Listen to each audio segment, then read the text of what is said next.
Security, remove this woman immediately.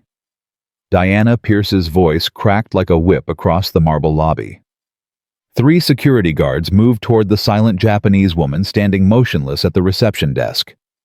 That's when Marcus Cole, a 52-year-old janitor in a faded gray uniform, stepped out of the shadows, set down his mop and spoke. Not in English. In flawless Japanese. What happened next would destroy careers, expose ugly truths, and prove that the most powerful person in any room isn't always the one wearing the expensive suit. But here's what nobody expected. Marcus Cole wasn't just a janitor. He was hiding something that would change everything. Drop your city in the comments. I want to see how far this story travels. The mop hit the marble floor with a wet slap. Marcus Cole had been cleaning the Royal Grand Hotel for 3 years, 4 months, and 11 days. He knew this because he counted. Counting kept him sane. Counting kept him from thinking about Emily. Counting kept him from remembering the man he used to be. Tonight was supposed to be simple. Mop the lobby. Empty the trash. Disappear before the morning shift arrived. Simple. But nothing about tonight would be simple. Sir, I need you to respond. We cannot help you if you refuse to communicate. Marcus paused mid-stroke. The voice belonged to Kevin, the night concierge, a kid barely out of college who thought a pressed shirt made him important. Ma'am, Kevin corrected himself, his face reddening. I apologize. Ma'am, please, we need you to speak.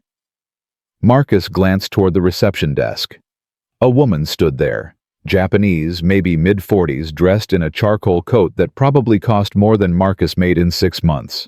Her posture was perfect. Her hands were folded. Her face revealed nothing. And she wasn't speaking. Not a single word. Try again, whispered another staff member. Maybe she doesn't understand. Kevin leaned forward, speaking slowly, loudly, the way Americans do when they assume volume solves everything. Do. You. Speak. English. The woman didn't blink. Marcus felt something twist in his chest. He'd seen that look before. Not confusion, not fear. Something else entirely. Control. This is ridiculous. The voice cut through the lobby like broken glass. Diana Pierce. Marcus knew her by the sound of her heels alone, sharp, fast, merciless. The hotel operations director had a reputation that preceded her like a cold wind. She fired people the way other people ordered coffee, without hesitation, without remorse. What exactly is happening here? Diana demanded, stopping at the desk. Kevin straightened. Ma'am, this guest arrived 20 minutes ago. She has a reservation for the Imperial Suite, but she won't speak. Not English, not French, not Mandarin. We've tried 3 interpreters. 3 interpreters. Diana's voice dripped with contempt. For 1 guest. She's booked for 2 weeks, ma'am.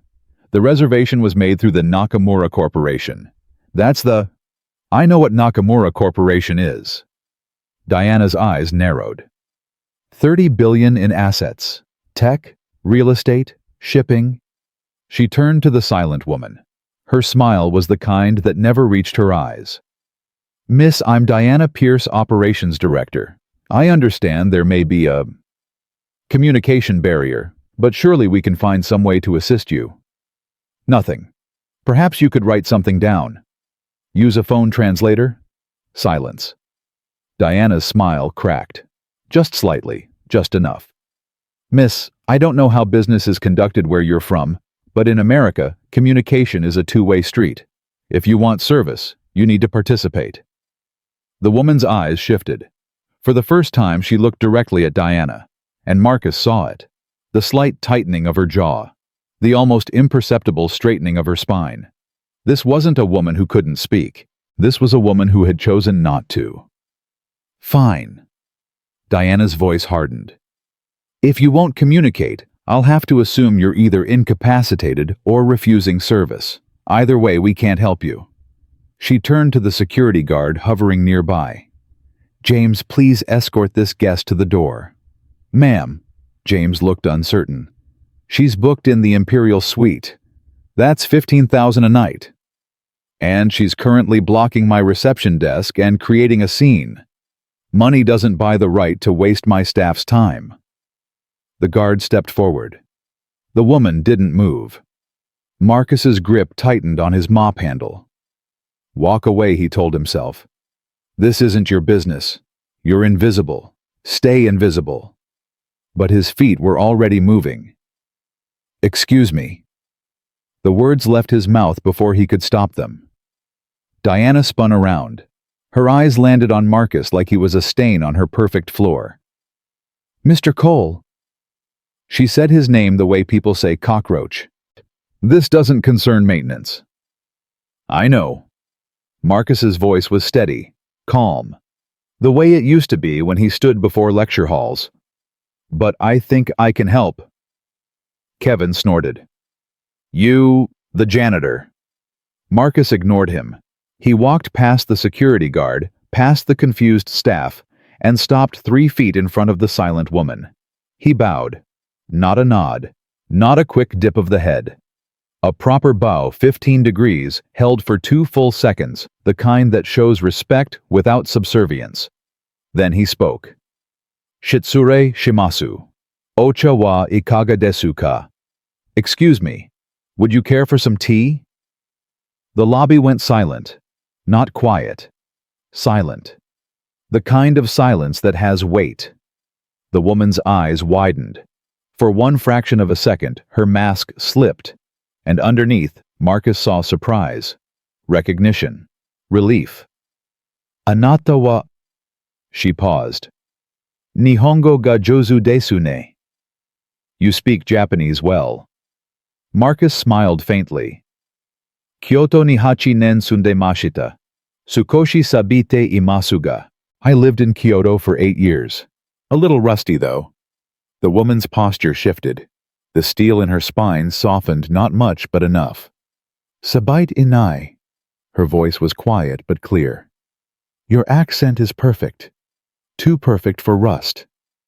She had switched to English. Flawless. Barely accented. Marcus felt the air change behind him. The shock. The confusion. The anger. What the hell is happening? Diana's voice was barely controlled. The woman turned to look at her. When she spoke, her English was precise, each word deliberate. What is happening, Ms. Pierce, is that your janitor has shown me more respect in 15 seconds than your entire staff has shown in 20 minutes. Diana's face went white, then red. That's you speak English. Fluently. Also French Mandarin and Korean. The woman's gaze was ice. I chose not to speak because I wanted to see how your establishment treats guests who don't perform on command. Kevin made a sound like he'd swallowed his tongue. I am Keiko Tanaka, the woman continued, CEO of Nakamura Corporation. I was considering this hotel as the venue for our annual Pacific Rim Summit. 300 executives, 4 days, an estimated $2 million in revenue. Diana opened her mouth. Nothing came out. Was, Keiko repeated. Past tense. She turned back to Marcus. Her expression softened just slightly. You offered me tea. I accept. Marcus nodded. The lounge is this way, Ms. Tanaka, if you'll follow me. Wait. Diana stepped forward, her voice cracking. Mr. Cole, you cannot. This is completely inappropriate. Your maintenance staff. You don't have authority to. He has my invitation. Keiko's voice cut through Diana's protest like a blade. That is all the authority he needs. She began walking. Marcus fell into step beside her. Behind them, Diana Pierce stood frozen in her own lobby, watching a janitor escort a billionaire to tea while her career crumbled in real time. The private lounge was empty at this hour. Marcus had cleaned it himself earlier that evening, polished the tables, arranged the chairs, made sure the space was perfect for guests who would never notice him. Now, he was the guest. Strange how life worked. Please sit. He gestured to a leather armchair. Keiko studied him as she sat. Her eyes were sharp, assessing the eyes of someone who had built an empire by reading people. "You're not what you appear to be," she said. It wasn't a question. Marcus moved to the small service counter where an electric kettle sat alongside premium tea selections. His hands worked automatically, muscle memory from years he'd tried to forget. "Does anyone appear to be what they are?" he asked. "Philosophers deflect, business people answer." "Then maybe I'm a philosopher pretending to be a janitor. Or a professor." Keiko's voice was soft. "Your Japanese has academic precision, formal structures. You learned in classrooms before you learned in streets." Marcus paused, kettle in hand. "You're good." "I've spent 30 years reading people. It's how I survive." She tilted her head. "What happened to you?" The question hit harder than it should have. Marcus set the kettle down carefully. "Life," he said. "Life happened." "That's not an answer." "It's the only one I have." Keiko was silent for a long moment. Then, "My father used to say that silence reveals what words try to hide. You wear your silence like armor, Mr. Cole. What are you protecting?" Marcus turned to face her. For a moment, just a moment, he let the mask slip. "My daughter," he said quietly. "I'm protecting my daughter." Something shifted in Keiko's expression. The sharp businesswoman softened into something more human. "How old?" 10. "Her name is Sophie." "And her mother?" Marcus's hands resumed their work with the tea. "Gone. 2 years now. Aneurysm. She was fine in the morning. By evening," he stopped. "Sophie was there. She saw everything." "I'm sorry." "Don't be." Marcus poured hot water over the tea leaves, watching the color bloom. "Sorry doesn't change anything. Sorry is just a word people use when they don't know what else to say." Keiko accepted the cup he offered. Her fingers wrapped around the porcelain, absorbing the warmth. "And the teaching?" she asked. "What happened to that?" Marcus sat across from her. The leather creaked under his weight.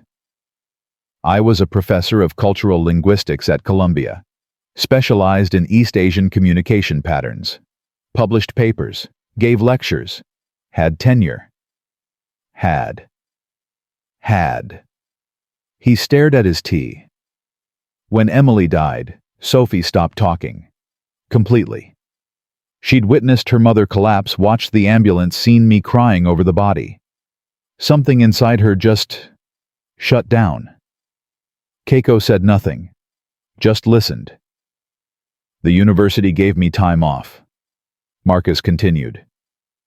"A semester. Then they started asking when I'd return. But Sophie needed therapy. Special schools. Round-the-clock attention. I couldn't be in a lecture hall when my daughter was screaming herself awake every night." "So you left?" "So I left. Sold everything. Cashed out my retirement. Paid for every specialist, every therapist, every program they recommended." He laughed bitterly.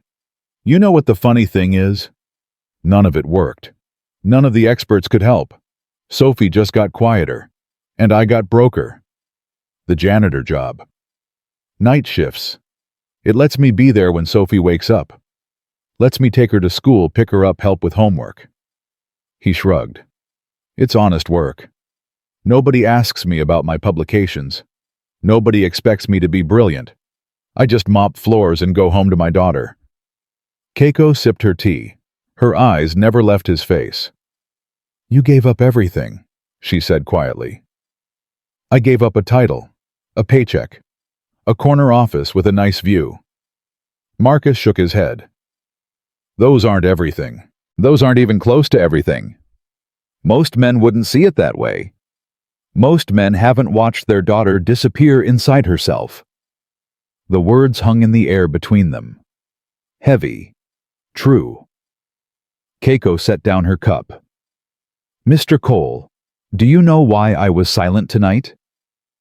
"I have a guess." "Tell me." Marcus considered. "Because you've spent your career being underestimated, being talked over, being dismissed because of your accent, your gender, your nationality.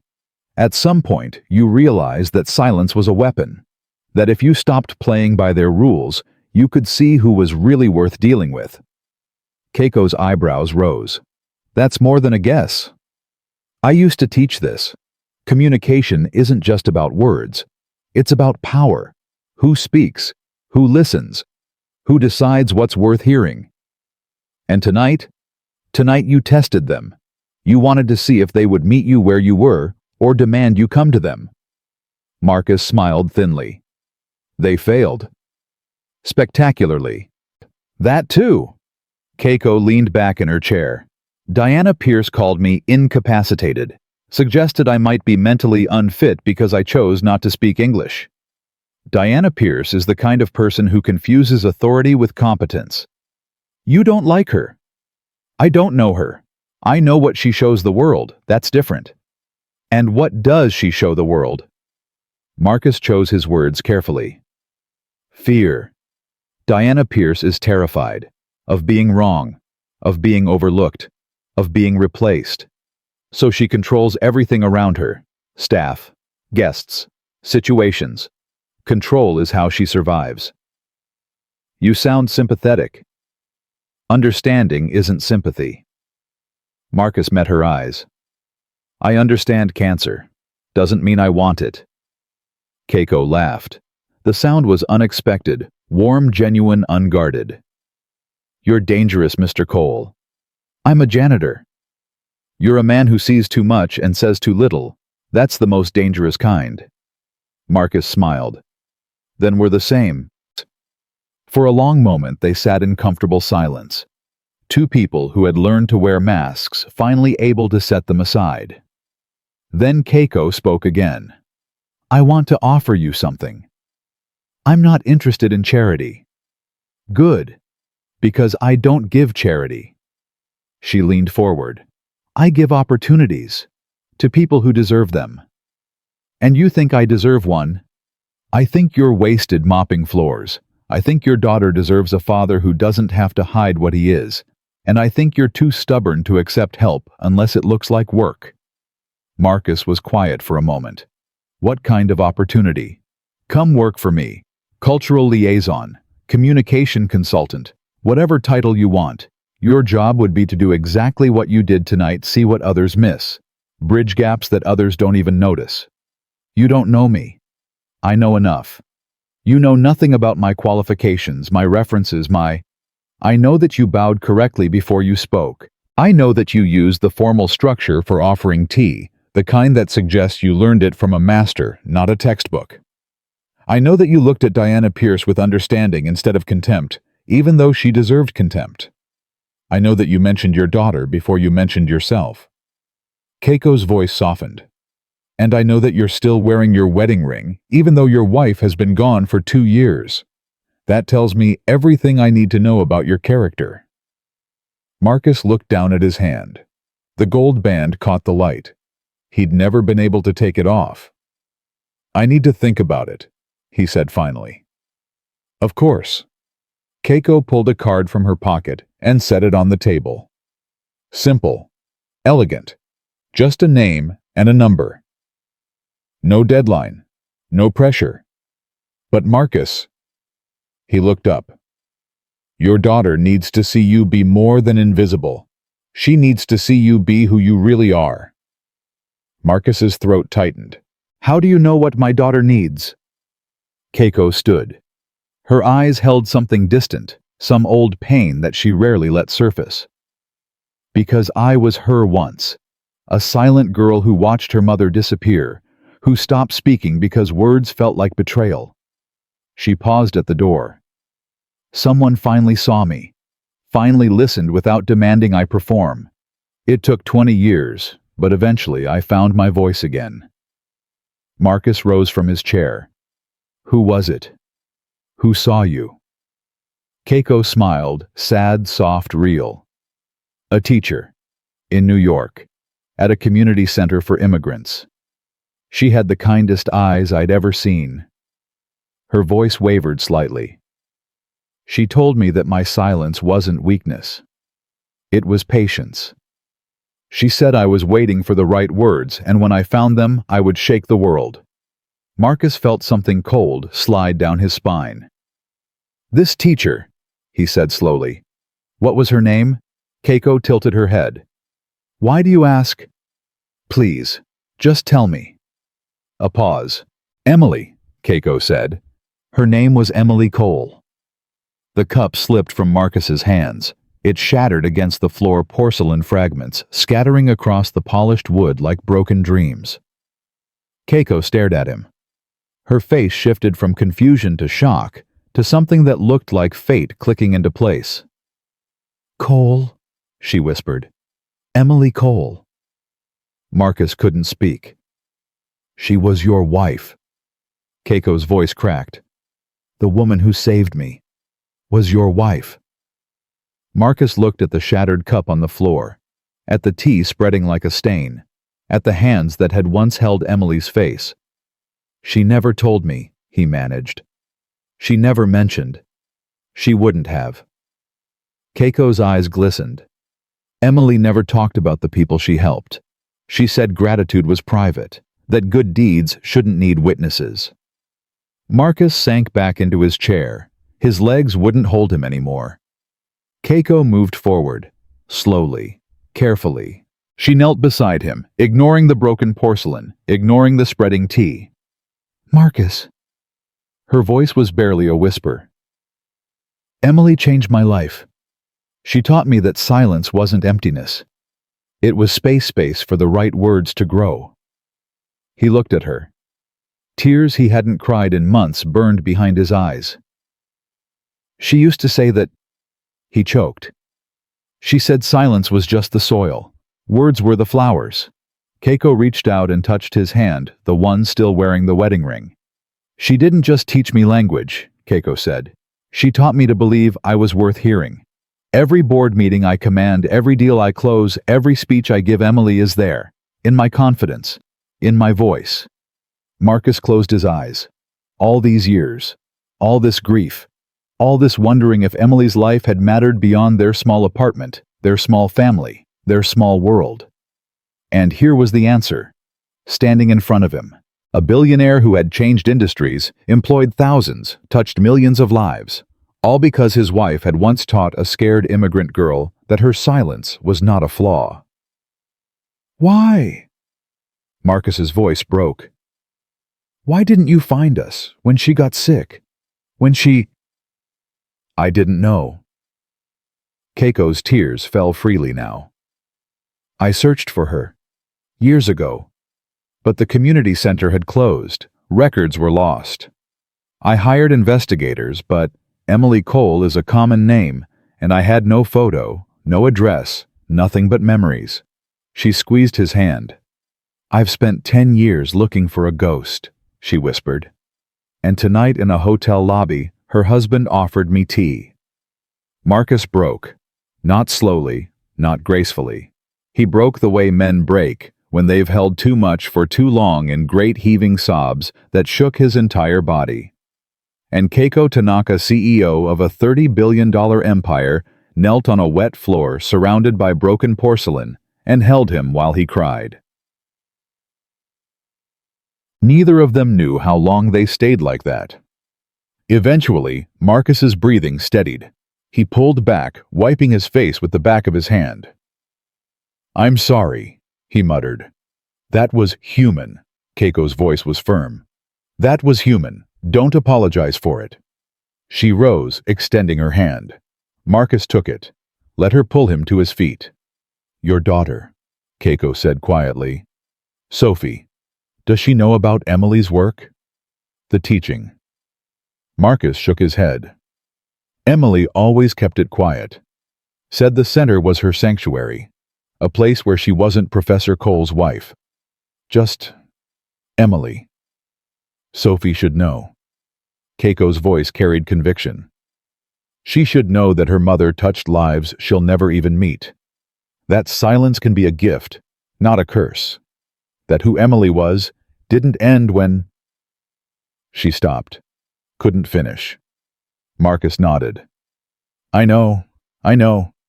I've just been so focused on surviving that I forgot to teach her how to live." Keiko handed him a handkerchief from her pocket. Silk. Probably worth more than his weekly pay. "Keep it," she said when he tried to return it. "Consider it the first gift from your wife's grateful student." Marcus looked at the delicate fabric, at the small embroidered lotus in the corner. "Emily loved lotus flowers," he whispered. "Said they were proof that beauty could grow from mud." "I know." Keiko smiled through her tears. "She told me, 20 years ago in a cramped classroom while I cried because someone had mocked my accent. She said, 'You're a lotus, Keiko, and one day you'll bloom so bright they'll forget the mud ever existed.'" Marcus felt something shift in his chest. Something that had been broken for 2 years began to mend, not fully, not yet, but the first fragile threads of healing. "She would have loved meeting you," he said. "The woman you became." "She already did." Keiko touched her heart. "She meets me every day. Every time I refuse to be silenced. Every time I choose to speak on my own terms. Emily is there." The lounge door creaked. They both turned. Diana Pierce stood in the doorway. Her face was pale. Her composure was cracked. And behind her stood James the security guard and Kevin the concierge and 3 other staff members, all frozen in various states of shock. "Ms. Tanaka." Diana's voice was strained. "I came to personally apologize for any—" "Stop." Keiko's voice was ice. "You came to salvage your reputation. Let's not pretend otherwise." Diana's jaw tightened. "I don't know what lies this janitor has told you, but I assure you, Mr. Cole has told me nothing but truth." Keiko stepped forward. "You, on the other hand, have shown me exactly who you are, a woman who judges worth by uniform, who mistakes silence for stupidity, who calls security on a guest because she didn't perform on demand." Diana's face went red. "That's not—" "I have recorded everything, Ms. Pierce, audio and video, your comments, your behavior, your staff's behavior." Keiko's voice was calm, deadly calm. "I wonder how your corporate headquarters would react to footage of their operations director threatening to forcibly remove a billionaire CEO because she wasn't being sufficiently American." The color drained from Diana's face. "You can't—" "I can. I won't. Not if you do exactly what I say." Keiko turned to Marcus. "Mr. Cole, what do you want?" Marcus blinked. "What? Right now. In this moment. What do you want me to demand on your behalf?" Everyone stared at him. Diana's eyes were wide with fear. The staff members shuffled nervously. Kevin looked like he might faint. Marcus thought about it. He thought about the 3 years of scrubbing toilets and mopping floors. The dismissive glances. The way people looked through him like he didn't exist. He thought about Diana's sneer, Kevin's mockery, the 1,000 small cruelties of being invisible. Then he thought about Sophie, about Emily, about the man he used to be, and the man he still was, somewhere underneath the gray uniform. "Nothing," he said finally. Keiko raised an eyebrow. "Nothing. Nothing from them. They showed me who they are. That's enough." He looked at Diana. "I don't need revenge. I just need to go home to my daughter." Diana's mouth opened, closed. She had no idea what to do with someone who didn't want something from her. Keiko smiled, small, private, knowing. "Very well." She turned back to Diana. "You get to keep your job, Ms. Pierce, for now, but you will implement mandatory cultural sensitivity training for every staff member in this hotel. You will personally apologize to Mr. Cole in writing. And you will ensure that no employee is ever treated as less than human because of their position."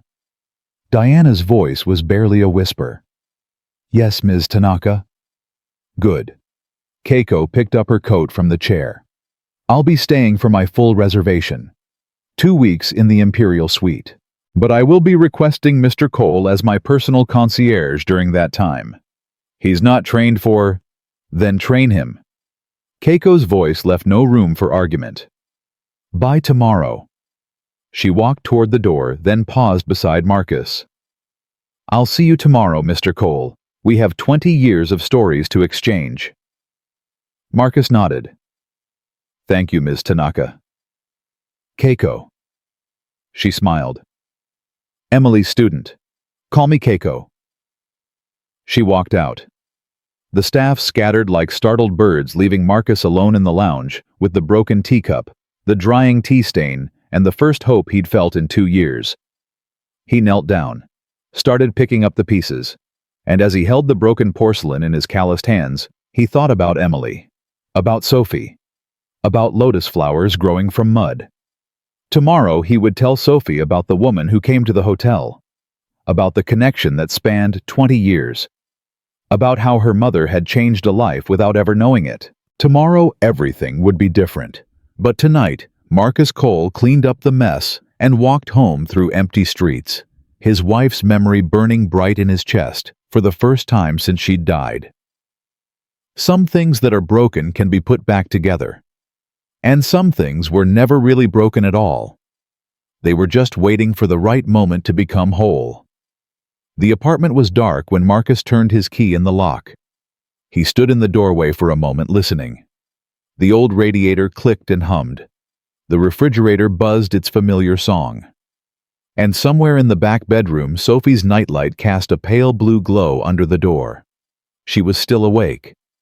Marcus set his keys on the counter and walked quietly down the hall. He pushed open her door and found her sitting up in bed, clutching the worn stuffed rabbit that had belonged to Emily. "Hey, sweetheart." He sat on the edge of her mattress. "Why aren't you sleeping?" Sophie looked at him with those eyes, Emily's eyes, and said nothing. She hadn't spoken more than a handful of words a day since the funeral. Therapists called it selective mutism. Marcus called it grief wearing his daughter's face. "Something happened tonight," he said softly. "Something about Mom." Sophie's fingers tightened on the rabbit. "I met someone, a woman. She knew Mom, Sophie, a long time ago, before you were born, before Mom and I even got married." Sophie tilted her head, waiting. "Mom used to teach English at a community center. Did you know that?" A small shake of the head. "Neither did I. Not really. She never talked about it. But tonight, I found out she helped a young woman learn English. A woman who was scared and alone, and didn't think anyone would ever listen to her." Marcus reached out and brushed Sophie's hair back from her face. "That woman grew up to be very important, very successful, and she told me that Mom changed her life. That every time she speaks in front of thousands of people, every time she runs her company, she thinks about Mom." Sophie's eyes glistened. Mom touched people we never knew about Sophie. She made the world better in ways we're still discovering. His voice cracked. "She was more than we knew. So much more." Sophie leaned forward. Slowly, carefully, she pressed her forehead against Marcus's chest. He wrapped his arms around her and held on. They stayed like that for a long time. Father and daughter grieving and healing in the same breath. Finally, Sophie pulled back. She looked up at him with something new in her expression. Not hope exactly, but the possibility of hope. "Dad," she whispered. Marcus's heart stopped. She so rarely spoke. "Yeah, baby. Is the lady nice?" He smiled through the tears he didn't bother hiding. Yeah, she's nice." Sophie nodded once. Then she lay back down, clutching the rabbit, and closed her eyes. Marcus kissed her forehead. "Good night, sweetheart." "Good night, Daddy." 2 words. 2 simple words. But to Marcus they sounded like music. He walked to the kitchen, poured himself a glass of water, and sat at the small table where Emily used to grade papers. Her chair was still there. He'd never moved it. Couldn't bring himself to. On the table sat Keiko's card. Simple, elegant, a name and a number. Marcus picked it up, turning it over in his fingers. What would Emily say if she were here? Would she tell him to take the chance to stop hiding, to be the man he used to be? He already knew the answer.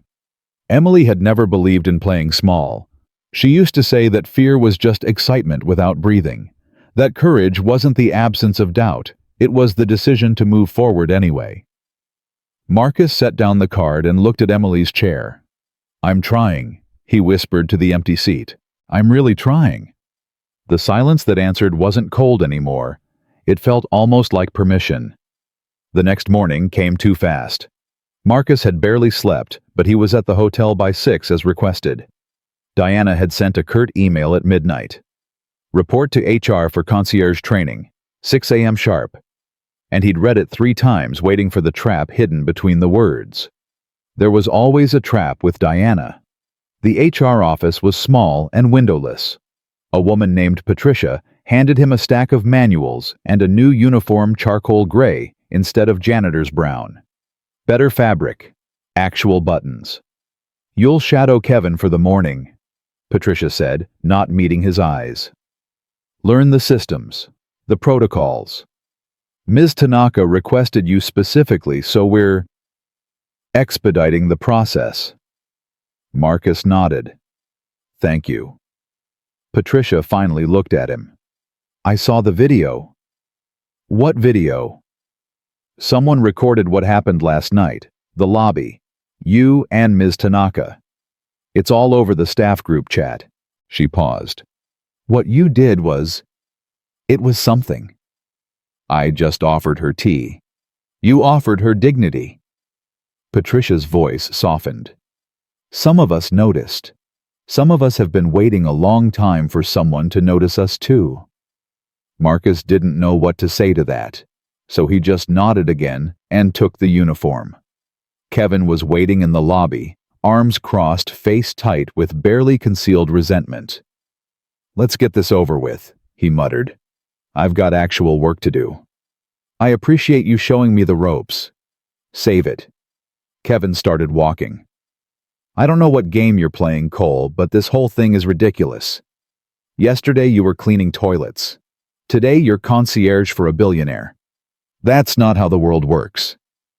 And yet, here we are." Kevin stopped, turned. "You think you're special because you speak Japanese, because some rich lady decided you were worth something." Marcus met his gaze steadily. "I think I showed up. I think I saw a human being when everyone else saw a problem. That's all." "That's all." Kevin laughed bitterly. "That's not all. That's everything. Don't you get it? You made Diana look stupid.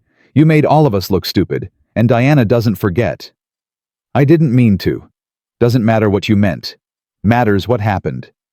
Kevin leaned closer. "Watch your back, Cole. Diana's already planning something. I've seen that look before. Last guy who embarrassed her ended up fired for inventory discrepancies. Nobody could prove he committed." Marcus absorbed that. "Thanks for the warning. I'm not warning you. I'm telling you to stay away from me when it happens."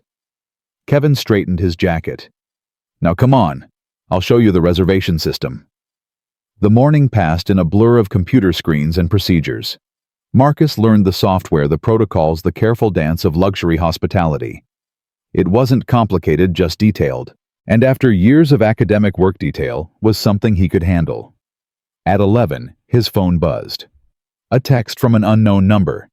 "Tea in the private lounge. Noon. Bring stories about Emily K." Marcus smiled despite himself. Keiko was waiting when he arrived. She wore a silk blouse and tailored slacks, but her feet were bare on the lounge carpet. "I hope you don't mind," she said, gesturing to her shoes, set neatly by the door. "Old habit.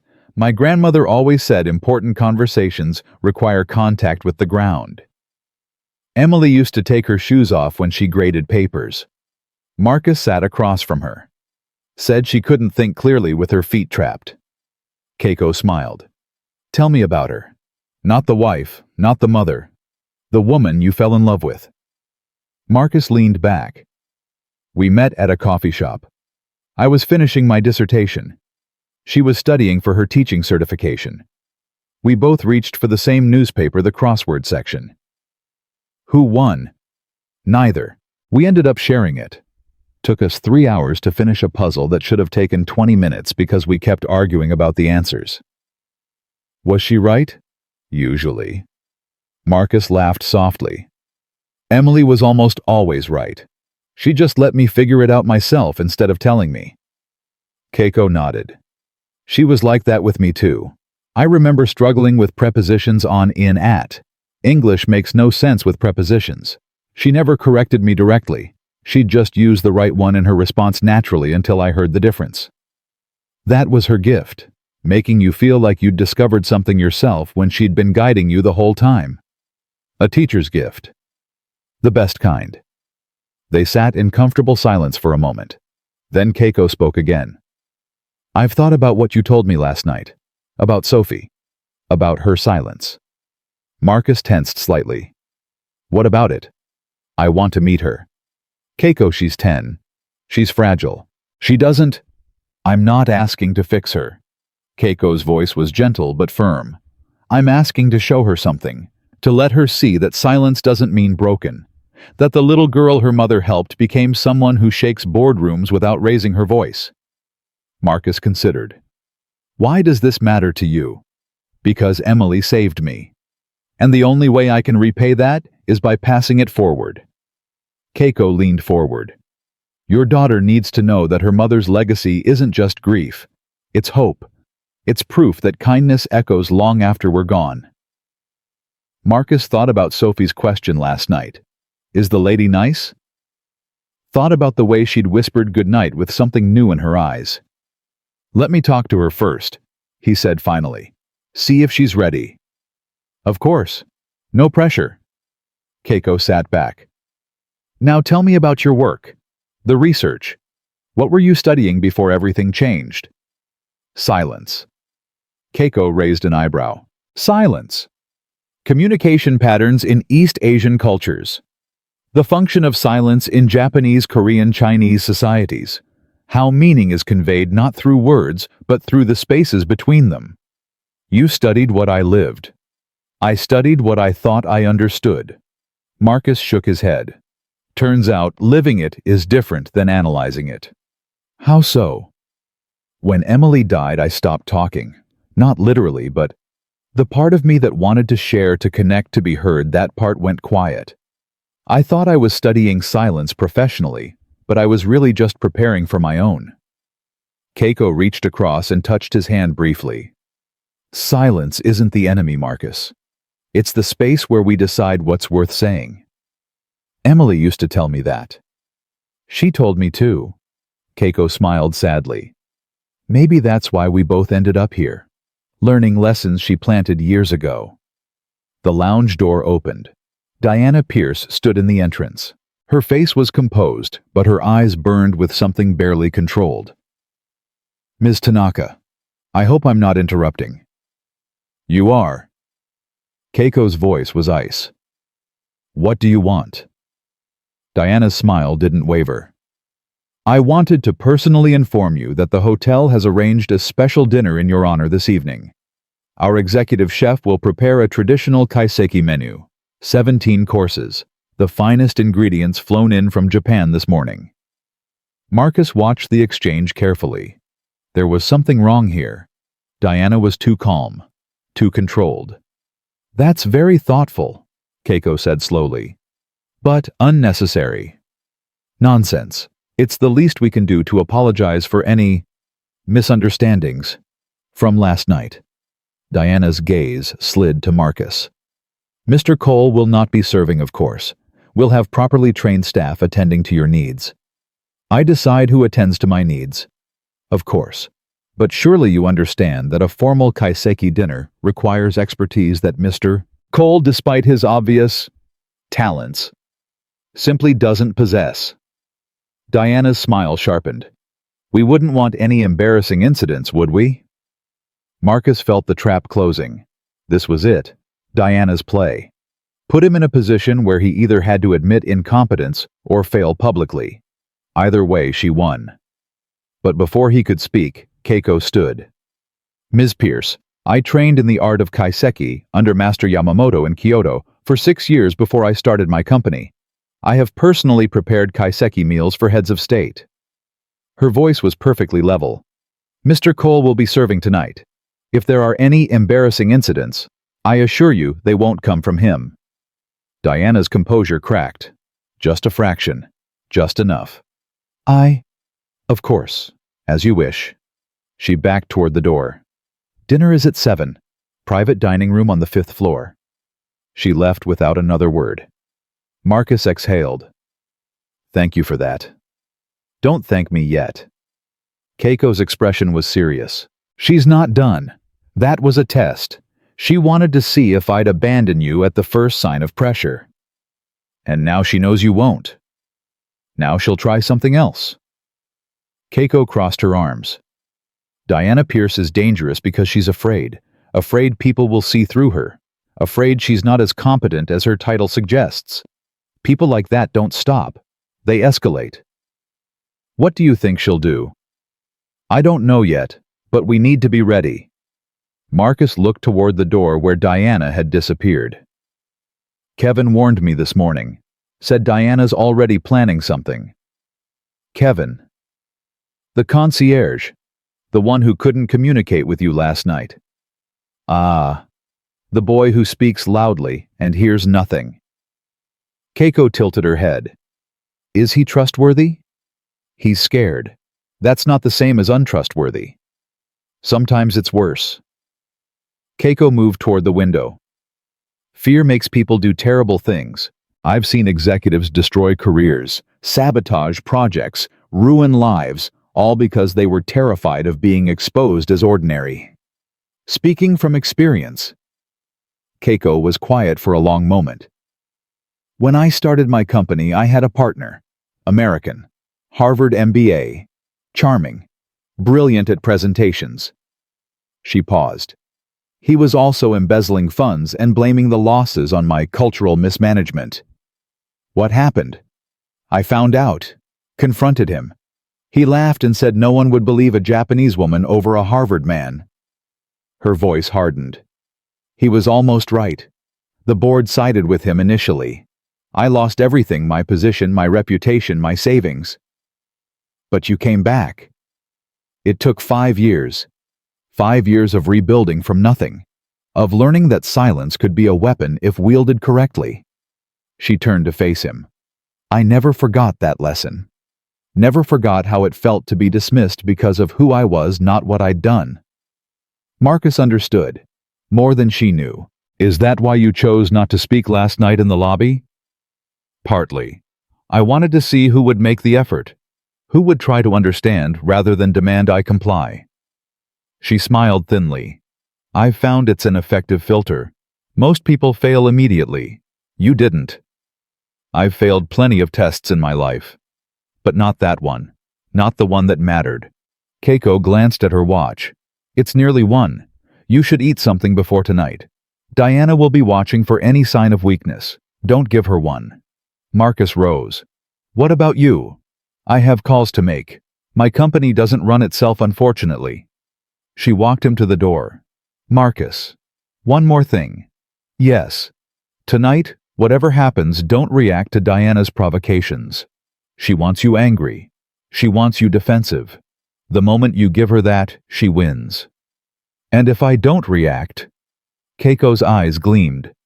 Then she exposes herself. And we watch her fall. The afternoon crawled by. Marcus spent it shadowing Kevin, learning the dinner protocols, memorizing the wine list, practicing the formal service techniques he hadn't used since his academic days in Japan. His hands remembered more than he expected.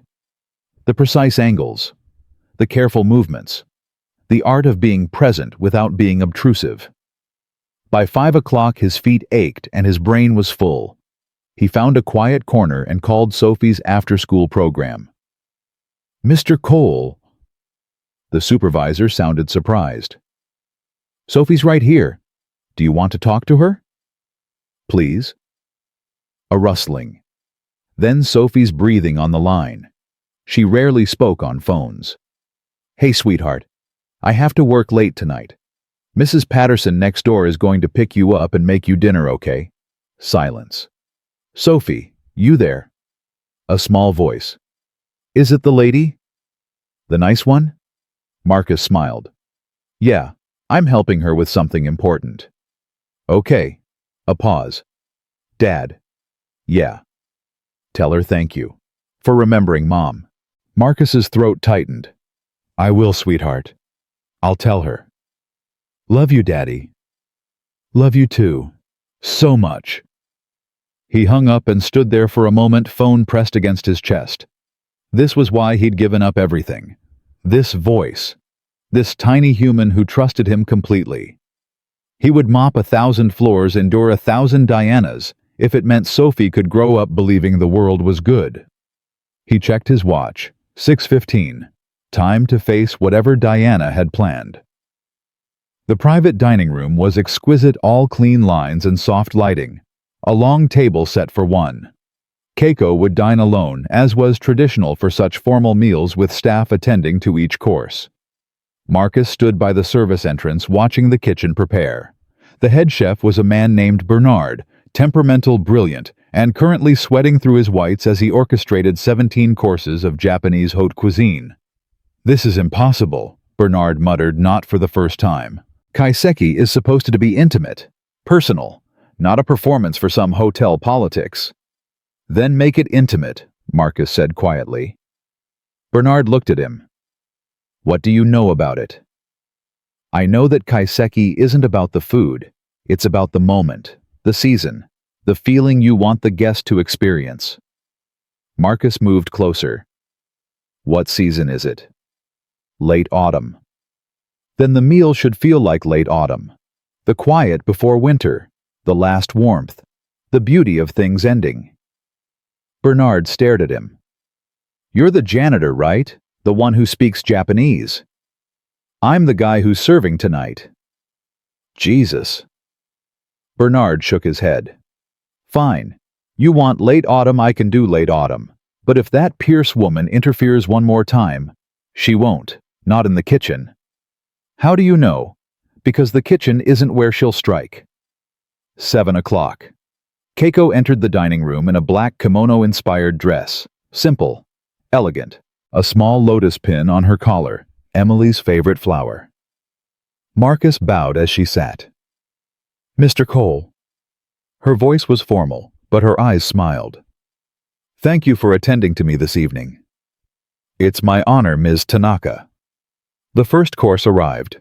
A single perfect persimmon sliced thin, arranged to look like fallen leaves. Marcus served it with the precision he'd learned in Kyoto, placing the dish at the correct angle, stepping back 3 paces, waiting. Keiko lifted her chopsticks, tasted. Beautiful, she murmured. Bernard has outdone himself. The meal proceeded flawlessly. Course after course, each more intricate than the last. Marcus found his rhythm, the quiet movements, the careful timing, the art of being necessary without being noticed. By the 8th course, he'd almost forgotten about Diana. That was his mistake. The door opened without warning. Diana Pierce swept in, followed by 2 men in expensive suits and a woman with a tablet. Ms. Tanaka. Diana's voice was honey over broken glass. I'm so sorry to interrupt, but these gentlemen are from Yamamoto Industries. They flew in from Tokyo specifically to meet with you. Keiko's face didn't change, but Marcus saw her fingers tighten on her chopsticks. I'm afraid that's impossible, one of the men said in accented English. We have no meeting scheduled. Oh. Diana's smile widened. How strange. Our records show a confirmed appointment. 7:30. I assumed you knew. Marcus watched the scene unfold. Diana hadn't arranged this meeting. She'd simply found out about these executives being in the city and ambushed the dinner, hoping to catch Keiko off guard, to make her look unprepared, unprofessional. It was brilliant and cruel. Keiko set down her chopsticks. Gentlemen, please forgive the confusion. I was not informed of your arrival. However, since you're here, perhaps you'd like to join me. I'm sure the chef can accommodate 3 more guests.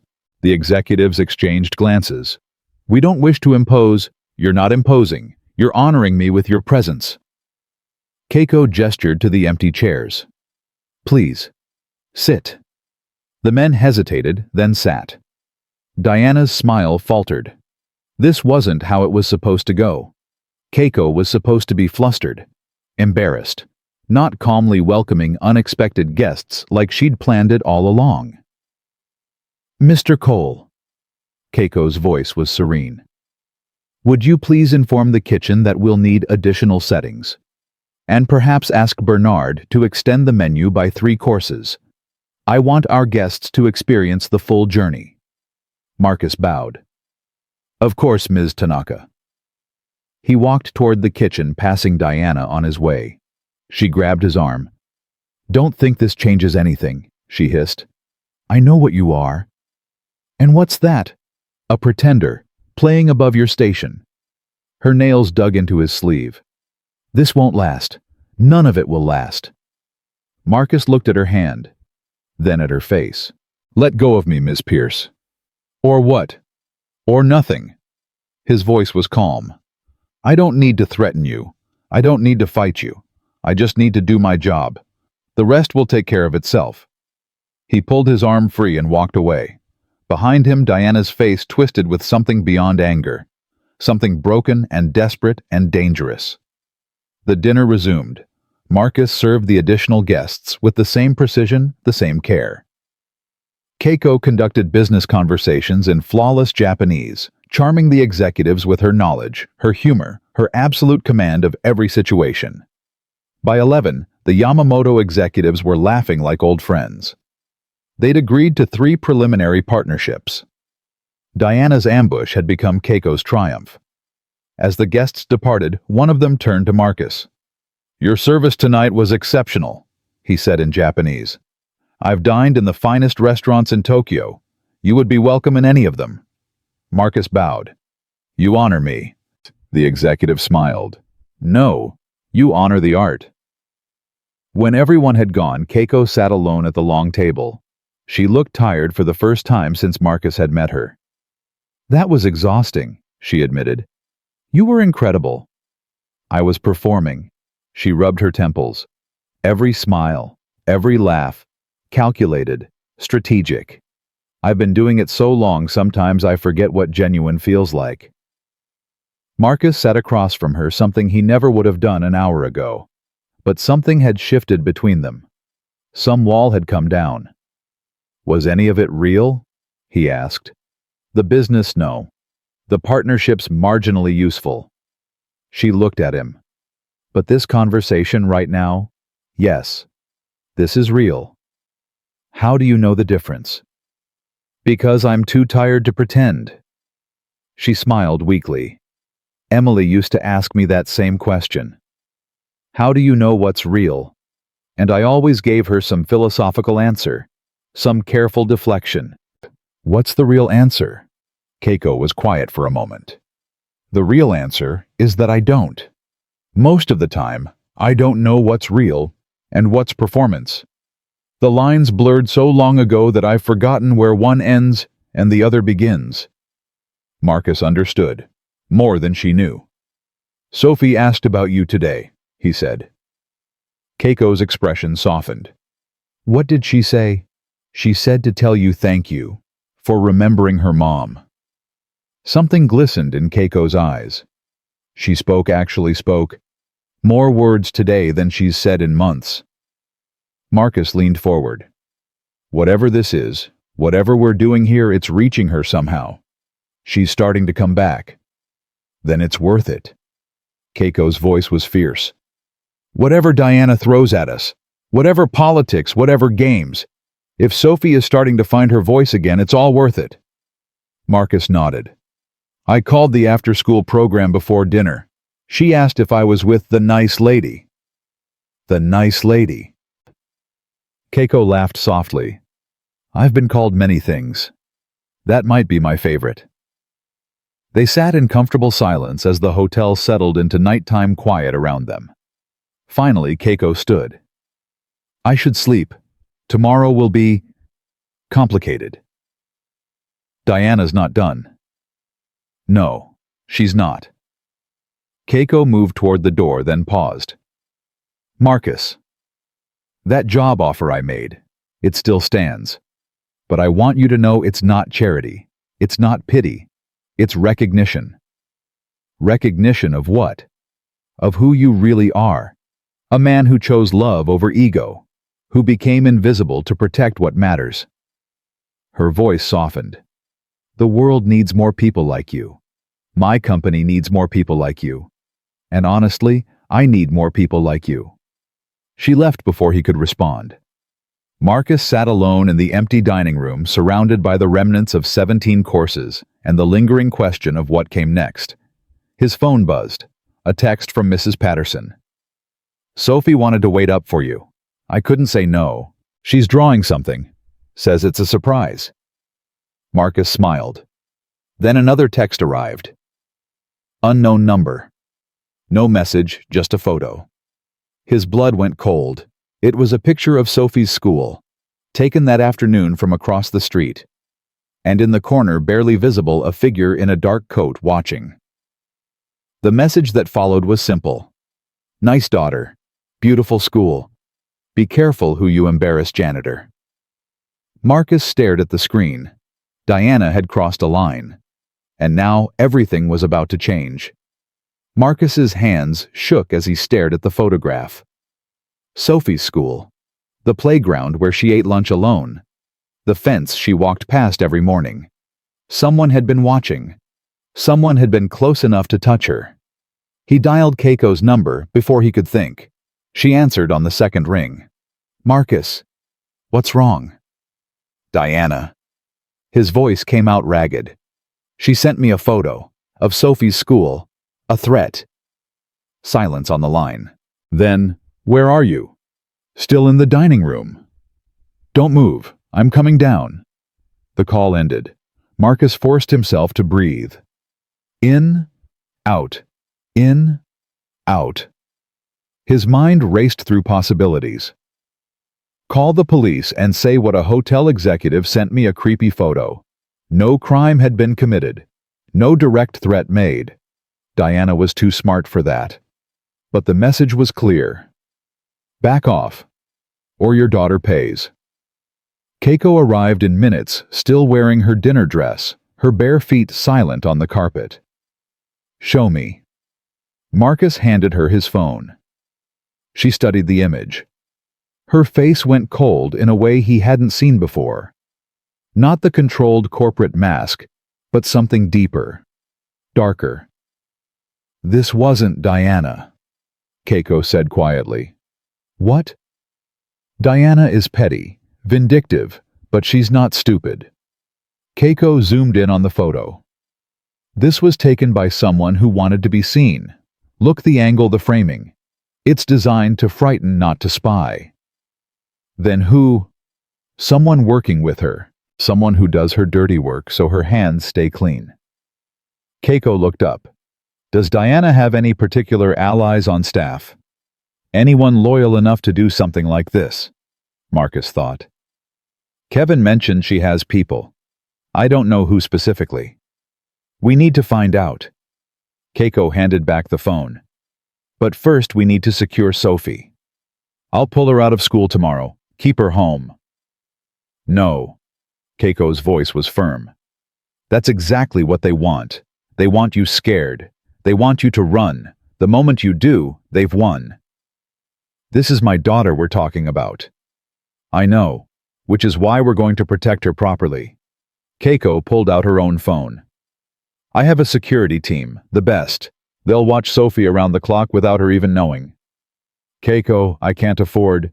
You're not paying. I am. Her eyes met his. Emily gave me my voice. The least I can do is protect her granddaughter. Marcus opened his mouth to argue, closed it. Pride was a luxury he couldn't afford right now. Thank you, he managed. Don't thank me yet. We still need to deal with Diana. Keiko's jaw tightened. She's escalated beyond professional revenge. This is personal now.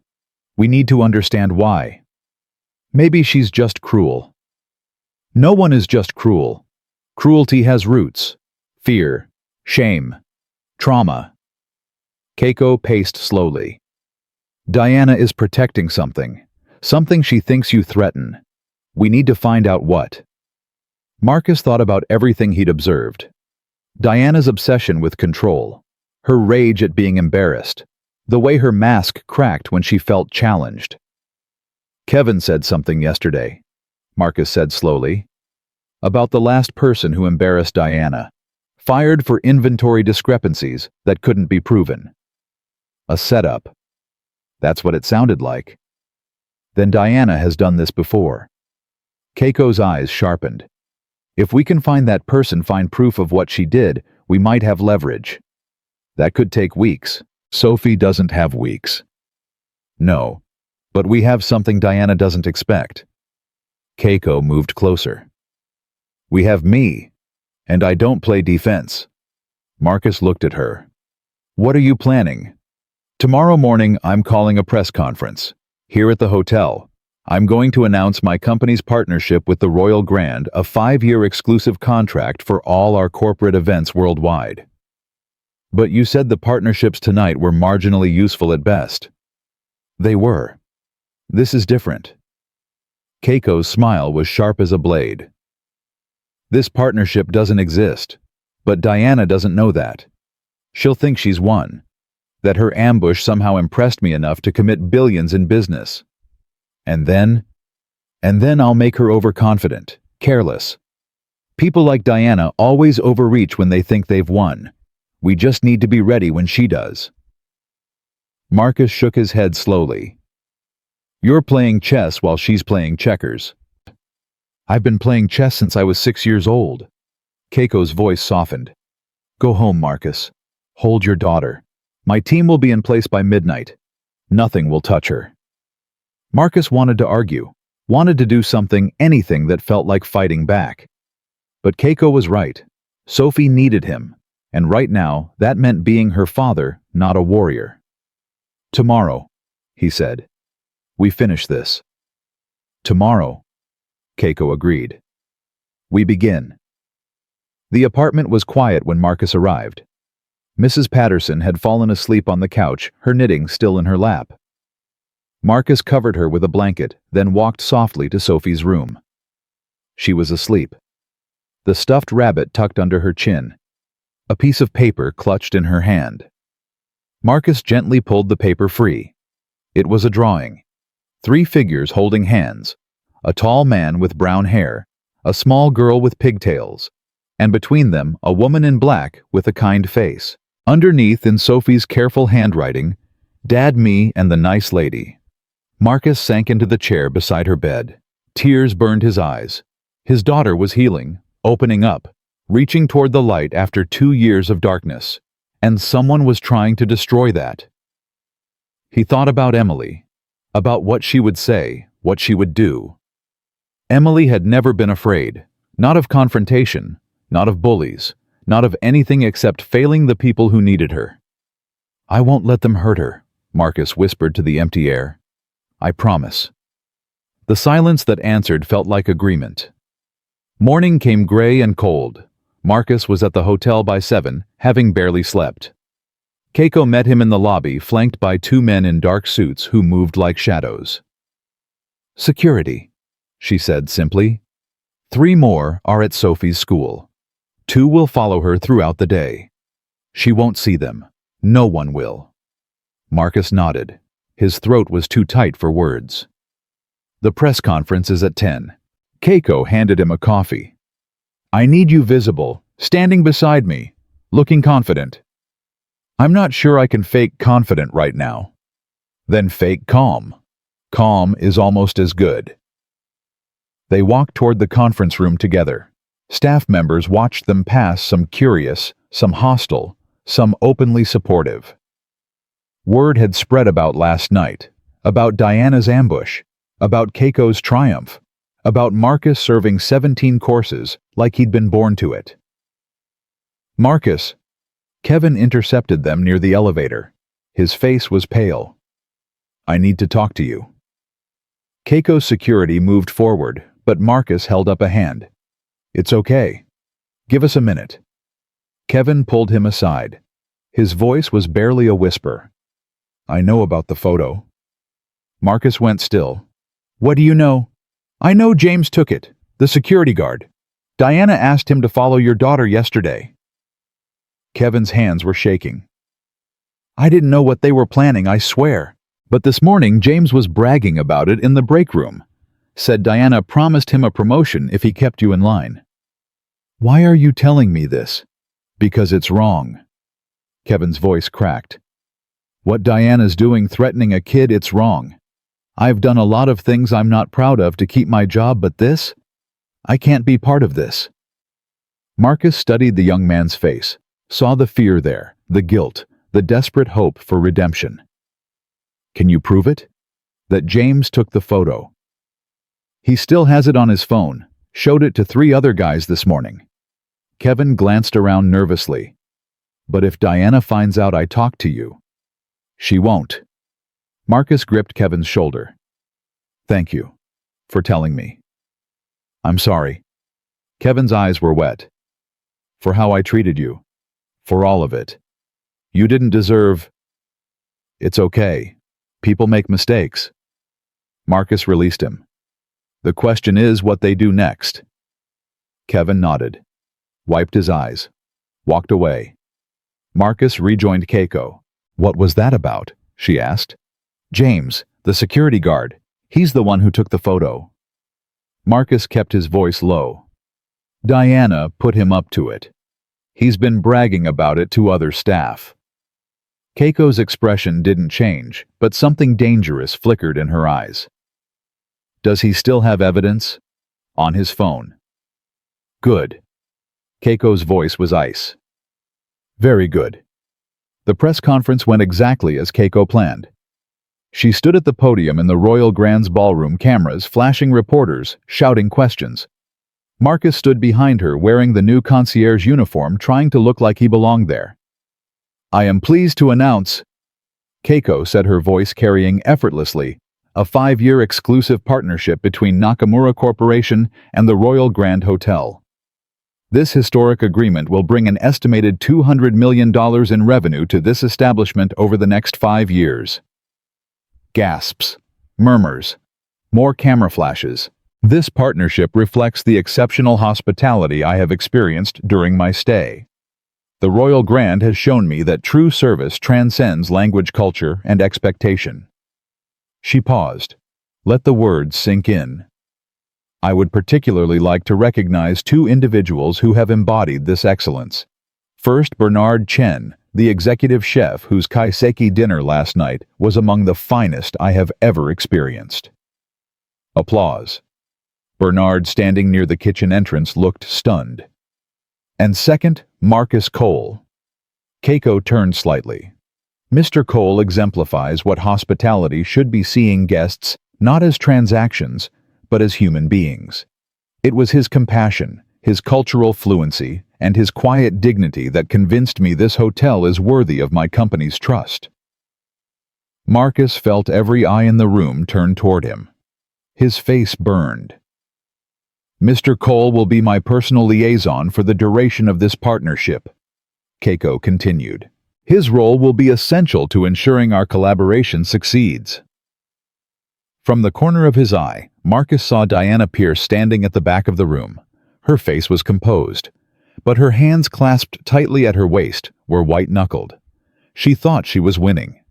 The partnership proved her ambush had worked. Her status was secure. She had no idea what was coming. The press conference ended. Reporters dispersed. Keiko worked the room like the professional she was, shaking hands, answering questions, radiating confidence. Marcus slipped away. He found James in the security office, feet up on the desk, scrolling through his phone. Hey. Marcus's voice was calm. Got a minute? James looked up, smirked. The famous janitor. What do you want? I want to talk about yesterday, about the photo you took of my daughter's school. James's smirk faltered. I don't know what you're talking about. Yes, you do. Marcus stepped closer. You followed a 10-year-old girl. You photographed her school. You sent it to me as a threat. Prove it. I don't have to prove it. I just have to ask the 3 people you showed this morning whether they saw the photo on your phone. Marcus's voice never rose. I just have to mention it to the police, who might be interested in why a grown man was photographing an elementary school. James's face went pale. That's not I wasn't photographing kids. I was just what following orders. Marcus leaned in. Diana asked you to do this. I know that.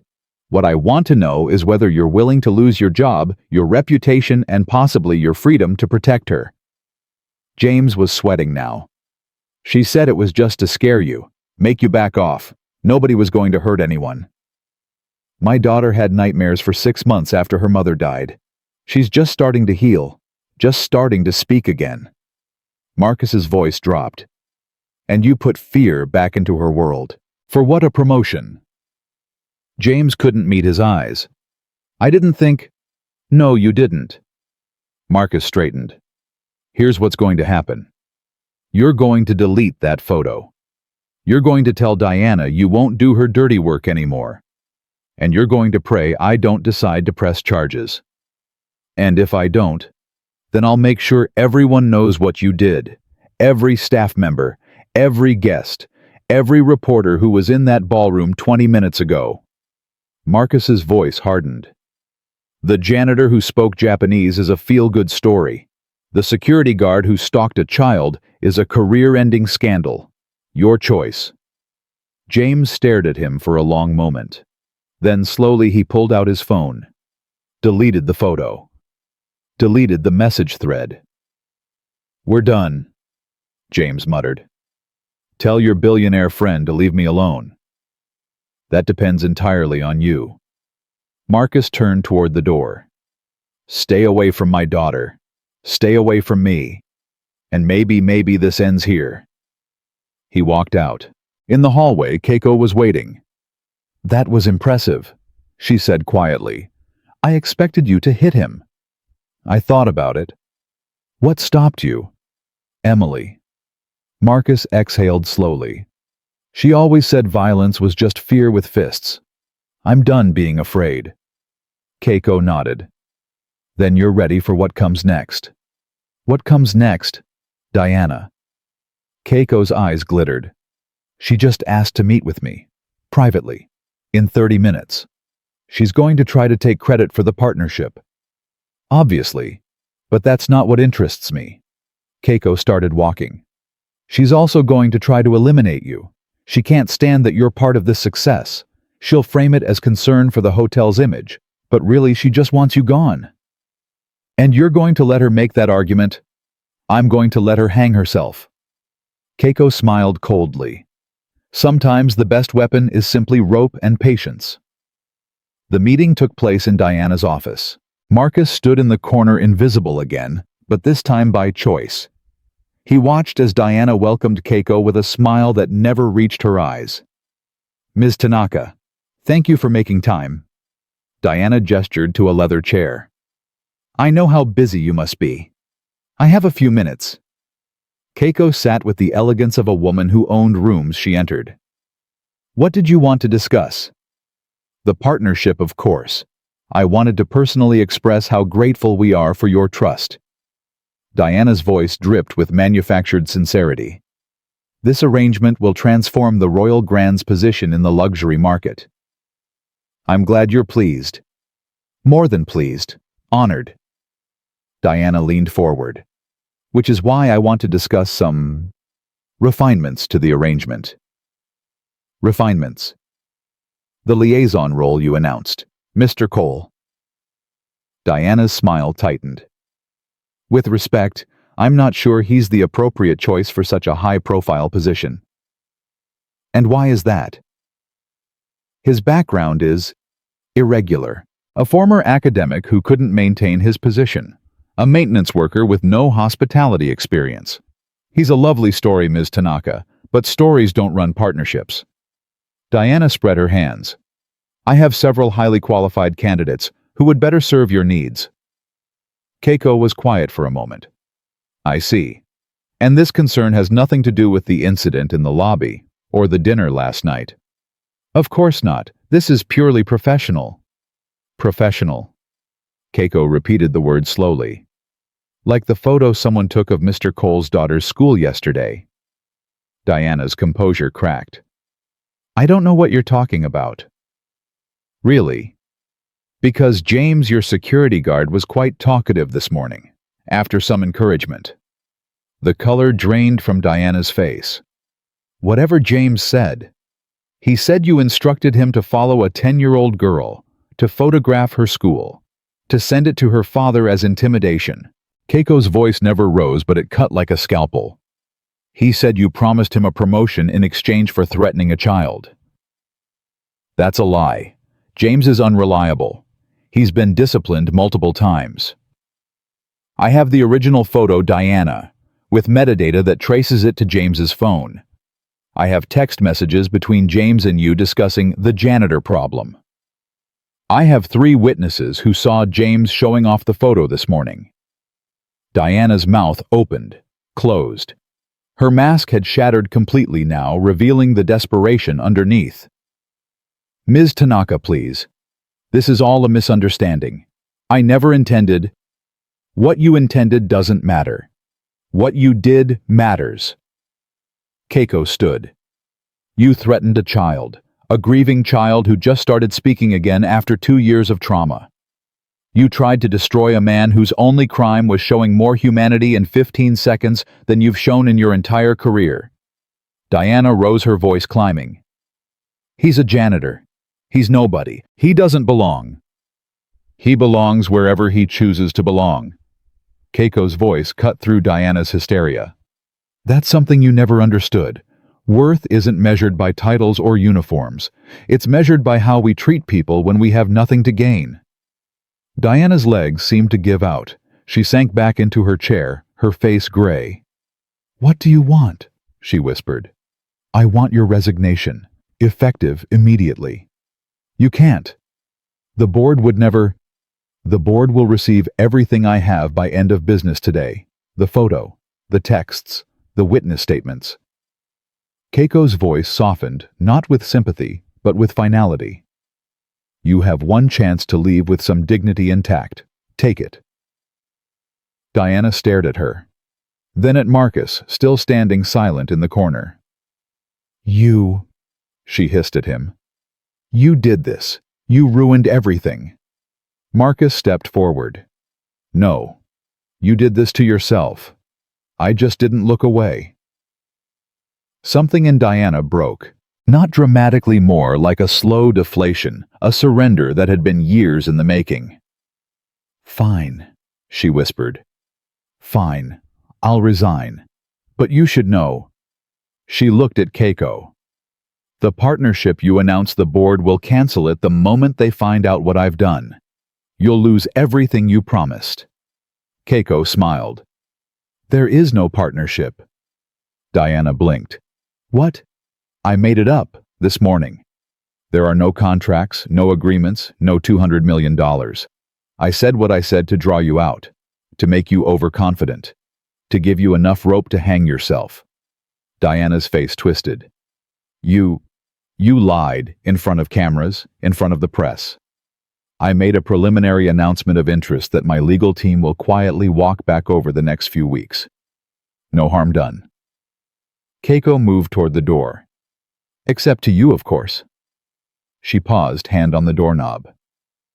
Diana, for what it's worth, I understand why you became what you are. The world is cruel to women in power. It punishes us for ambition, mocks us for softness, destroys us for mistakes men would be forgiven for. I understand the armor you built. Diana said nothing. Her eyes were empty. But armor isn't supposed to hurt the people around you. It's supposed to protect what matters. Keiko's voice dropped. Somewhere along the way you forgot what mattered, and now you've lost everything. She opened the door. Have your resignation on the board's desk by 5 o'clock, or the police will have everything I have by 6. She walked out. Marcus followed. In the hallway, Keiko's composure finally cracked. Her hands were trembling. Are you okay? Marcus asked. No. She leaned against the wall. I just destroyed someone's life. Even if she deserved it, it doesn't feel like victory. What does it feel like? Necessary. Sad. Exhausting. She looked at him. Is Sophie safe? She's safe. Thanks to you. Good. Keiko straightened. I need to make some calls. The fake partnership needs careful unwinding, and I should probably call my actual lawyers before someone sues me for fraud. Keiko. Marcus caught her arm gently. Thank you. For everything. Don't thank me yet. She smiled weakly. We still have to figure out what comes next. What do you mean? I mean the partnership was fake. But the offer I made you the job that was real. She held his gaze. I still want you, Marcus. Working with me. Not because you speak Japanese, or because you make me look good. Because you see people. Really see them. That's rare. That's valuable. And honestly, I could use someone in my life who doesn't want anything from me, except my genuine self. Marcus was quiet for a moment. I need to think about it. I know. Take your time. She started walking. But Marcus, whatever you decide, know that you've already changed things. Here. In this hotel. In my life. She looked back over her shoulder. Your wife would be proud. She disappeared around the corner. Marcus stood alone in the hallway, surrounded by the echoes of everything that had just happened. His phone buzzed. A text from Mrs. Patterson. Sophie had a good day at school. She talked to 2 different children at recess, and she asked if the nice lady could come for dinner. Marcus smiled through the tears building behind his eyes. Then another text came. From an unknown number. But this time it wasn't a threat. It was a photo of Sophie standing in the playground, laughing at something off camera. And underneath, she looks just like her mother. Kay. Marcus stared at the image for a long time. His daughter was laughing. Actually, laughing. The sound he hadn't heard in 2 years. And somewhere in the hotel above him, a woman who had been a stranger 3 days ago was fighting battles on his behalf. Emily would have loved her. The thought came unbidden, but it felt true. Emily would have seen the fierce, wounded, brilliant soul underneath Keiko's armor. Would have recognized a kindred spirit. Marcus put his phone away and walked toward the exit. He had a daughter to pick up, a dinner to cook, a future to figure out. But for the first time in 2 years, the future didn't feel like something to survive. It felt like something to live. Sophie was waiting at the door when Marcus arrived, not hiding in her room, not sitting silently on the couch, standing at the door, bouncing slightly on her feet, clutching her stuffed rabbit. Dad. The word hit Marcus like sunlight after years of rain. She hadn't greeted him like that since before Emily died. Hey, sweetheart. He knelt down, opening his arms. She crashed into him, small arms wrapped around his neck, her face pressed against his shoulder. Mrs. Patterson said the nice lady saved you, Sophie whispered. Marcus held her tighter. Something like that. Is she coming for dinner? I don't know, baby. She's very busy. Sophie pulled back, looking at him with Emily's eyes. Can we ask her? Please. Marcus thought about Keiko, about everything she'd done, about the exhaustion in her voice when she'd said destroying Diana didn't feel like victory. I'll call her, he said. Sophie's face lit up. Really? Really? He pulled out his phone, hesitated. What was he supposed to say?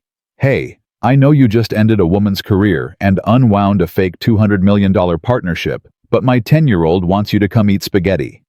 He texted instead. Sophie wants to know if you'd like to come for dinner. Nothing fancy, just us. The reply came faster than he expected. What time? Marcus smiled. 7. He typed back.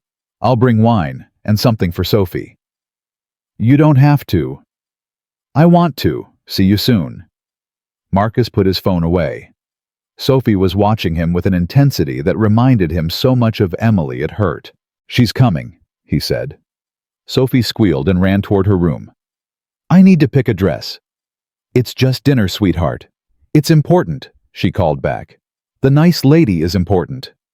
Marcus stood in the hallway listening to his daughter rummage through her closet with more energy than she'd shown in months. Emily, he thought. Are you seeing this? The silence that answered felt like a smile. Keiko arrived at exactly 7, carrying a bottle of wine and a small wrapped package. Sophie answered the door before Marcus could reach it. Hi. Sophie's voice was small but clear. I'm Sophie. Keiko knelt down to her level. Hello, Sophie. I'm Keiko. I've heard wonderful things about you. From my dad. From your dad. And from your drawings. Keiko pulled out the package. I brought you something. Sophie unwrapped it carefully. Inside was a small porcelain rabbit hand-painted with delicate cherry blossoms. It's beautiful, Sophie breathed.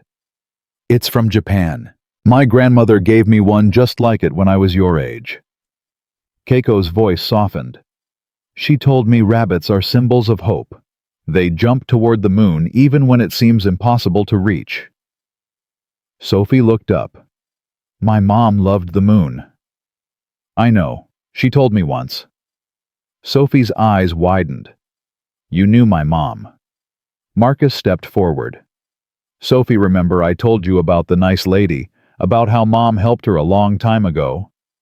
This is her. Sophie stared at Keiko with new wonder. You're the one Mom taught. Yes. Keiko's voice was thick. Your mother changed my life. She taught me that being quiet wasn't the same as being weak, that I had a voice worth hearing even when others couldn't hear it yet. Sophie clutched the porcelain rabbit to her chest. I'm quiet too. I know. Does that mean I'm not weak? Keiko reached out and gently touched Sophie's cheek. It means you're strong. The strongest people I know are the ones who choose their words carefully, who wait until they have something worth saying. Sophie's lower lip trembled. Mom used to say that. She said it to me too, many times. Keiko smiled through her own tears. Your mother was the wisest person I ever met. Marcus watched them, his daughter and this woman who had been a stranger days ago, and felt something shift in his chest. Something that had been frozen for 2 years beginning to thaw. Dinner's ready, he said quietly. Whenever you two are. Sophie grabbed Keiko's hand. Come on, Dad made spaghetti. It's not as good as Mom's, but it's okay. Hey, Marcus protested weakly. Sophie grinned at him. Actually grinned. It's true, Dad. Keiko laughed. Then I can't wait to try it. Dinner was chaos in the best way. Sophie talked more than she had in months. About school. About her friend Maya who shared her lunch. About the rabbit in the classroom that she was allowed to feed sometimes. About the book she was reading. It's about a girl who doesn't talk, Dad, and everyone thinks she's weird, but really she's just thinking really hard. Keiko listened to every word like it was important. Because it was. What do you think she's thinking about? Keiko asked. The girl in the book. Sophie considered. Maybe she's thinking about all the things she wants to say but can't figure out how. That makes sense? Or maybe she's thinking about the people who aren't there anymore. Sophie's voice dropped. Sometimes I think about Mom so hard that I forget to talk. Marcus's throat tightened. Keiko reached across the table and squeezed Sophie's hand. I used to do that too, when I missed my grandmother. I'd think about her so much that the words got stuck. How did you unstick them? Someone helped me. Keiko glanced at Marcus. Someone patient. Someone who didn't rush me or tell me I was wrong for being quiet. They just waited until I was ready. Like Dad? Yes, like your dad. Sophie looked between them. Are you friends now? Marcus and Keiko exchanged a glance. Something passed between them, an acknowledgement of how strange and beautiful this all was. Yes, Keiko said. We're friends. Good. Sophie nodded firmly. Dad needs more friends. He only talks to Mrs. Patterson, and she mostly talks about her cats. Marcus laughed. Actually laughed. It felt foreign in his chest, like a muscle he'd forgotten how to use. Thank you for the endorsement, sweetheart. You're welcome. Sophie turned back to Keiko. Will you come back after dinner? Another day. Keiko's eyes glistened. If your dad says it's okay. Sophie looked at Marcus with an expression that was pure Emily, stubborn, hopeful, absolutely certain of what she wanted. Dad, say it's okay. Marcus smiled. It's okay. Sophie pumped her fist. Yes. After dinner, Sophie insisted on showing Keiko her room. Her drawings, her collection of rocks from the park, the box where she kept Emily's things, a scarf, a pair of earrings, a pressed flower from their wedding. Marcus stood in the doorway watching. This is Mom's special box, Sophie explained, opening it carefully. Dad says I can keep it forever. Keiko knelt beside her. What's this? She pointed to a small folded paper. Mom's letter. Sophie's voice dropped to a whisper. She wrote it before she got sick. Dad gave it to me after. What does it say? Sophie hesitated. Then slowly she unfolded the paper. Dear Sophie. She read, her voice trembling slightly. If you're reading this, I've gone somewhere I can't come back from. But I want you to know that I'm not really gone. I'm in every flower you smell, every song you hear, every kind word someone says to you. I'm in your heart, baby, and I'll never leave. Marcus closed his eyes. He'd read that letter 100 times, heard it 100 more in his dreams. But hearing it in Sophie's voice, strong, clear, present, made it new again. She sounds wonderful, Keiko whispered. She was. Sophie folded the letter carefully.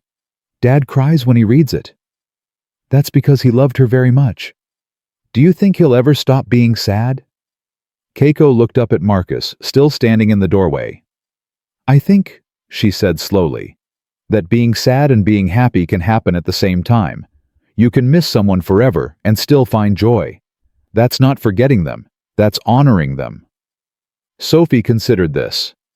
Mom would want Dad to be happy. Yes, I think she would. She would want him to have friends.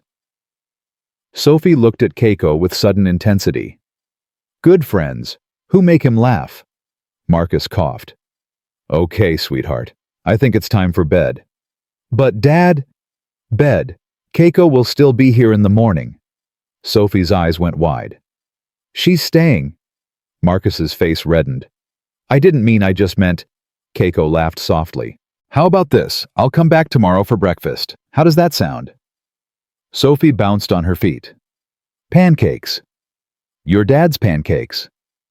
They're not as good as Mom's, Sophie said seriously. So I've heard. But they're okay. Then I look forward to okay pancakes. Keiko stood and offered Sophie her hand. It was an honor to meet you, Sophie. Truly. Sophie shook her hand with grave formality. It was an honor to meet you too. Thank you for the rabbit. Thank you for sharing your mother with me. Sophie hugged her sudden fierce without warning. Keiko held her close, and Marcus saw her shoulders shake just slightly. Good night, Sophie. Keiko whispered. Good night, nice lady. Sophie pulled back. I mean Keiko. Nice lady is fine. Keiko wiped her eyes. I like it. After Sophie was in bed, Marcus and Keiko sat on the small balcony with the wine she'd brought. The city hummed below them, distant and indifferent to the small miracles happening in this apartment. She's remarkable, Keiko said. Sophie. She gets it from her mother. She gets it from both of you. Keiko swirled her wine. The way she watches people, the way she chooses her words. That's not just Emily. That's you. Marcus shook his head. I'm just trying to keep her afloat. You're doing more than that. Keiko turned to face him. You're showing her how to survive loss without losing herself. That's not nothing, Marcus. That's everything. It doesn't feel like everything. It feels like barely enough. That's how parenting works, I think. She smiled sadly.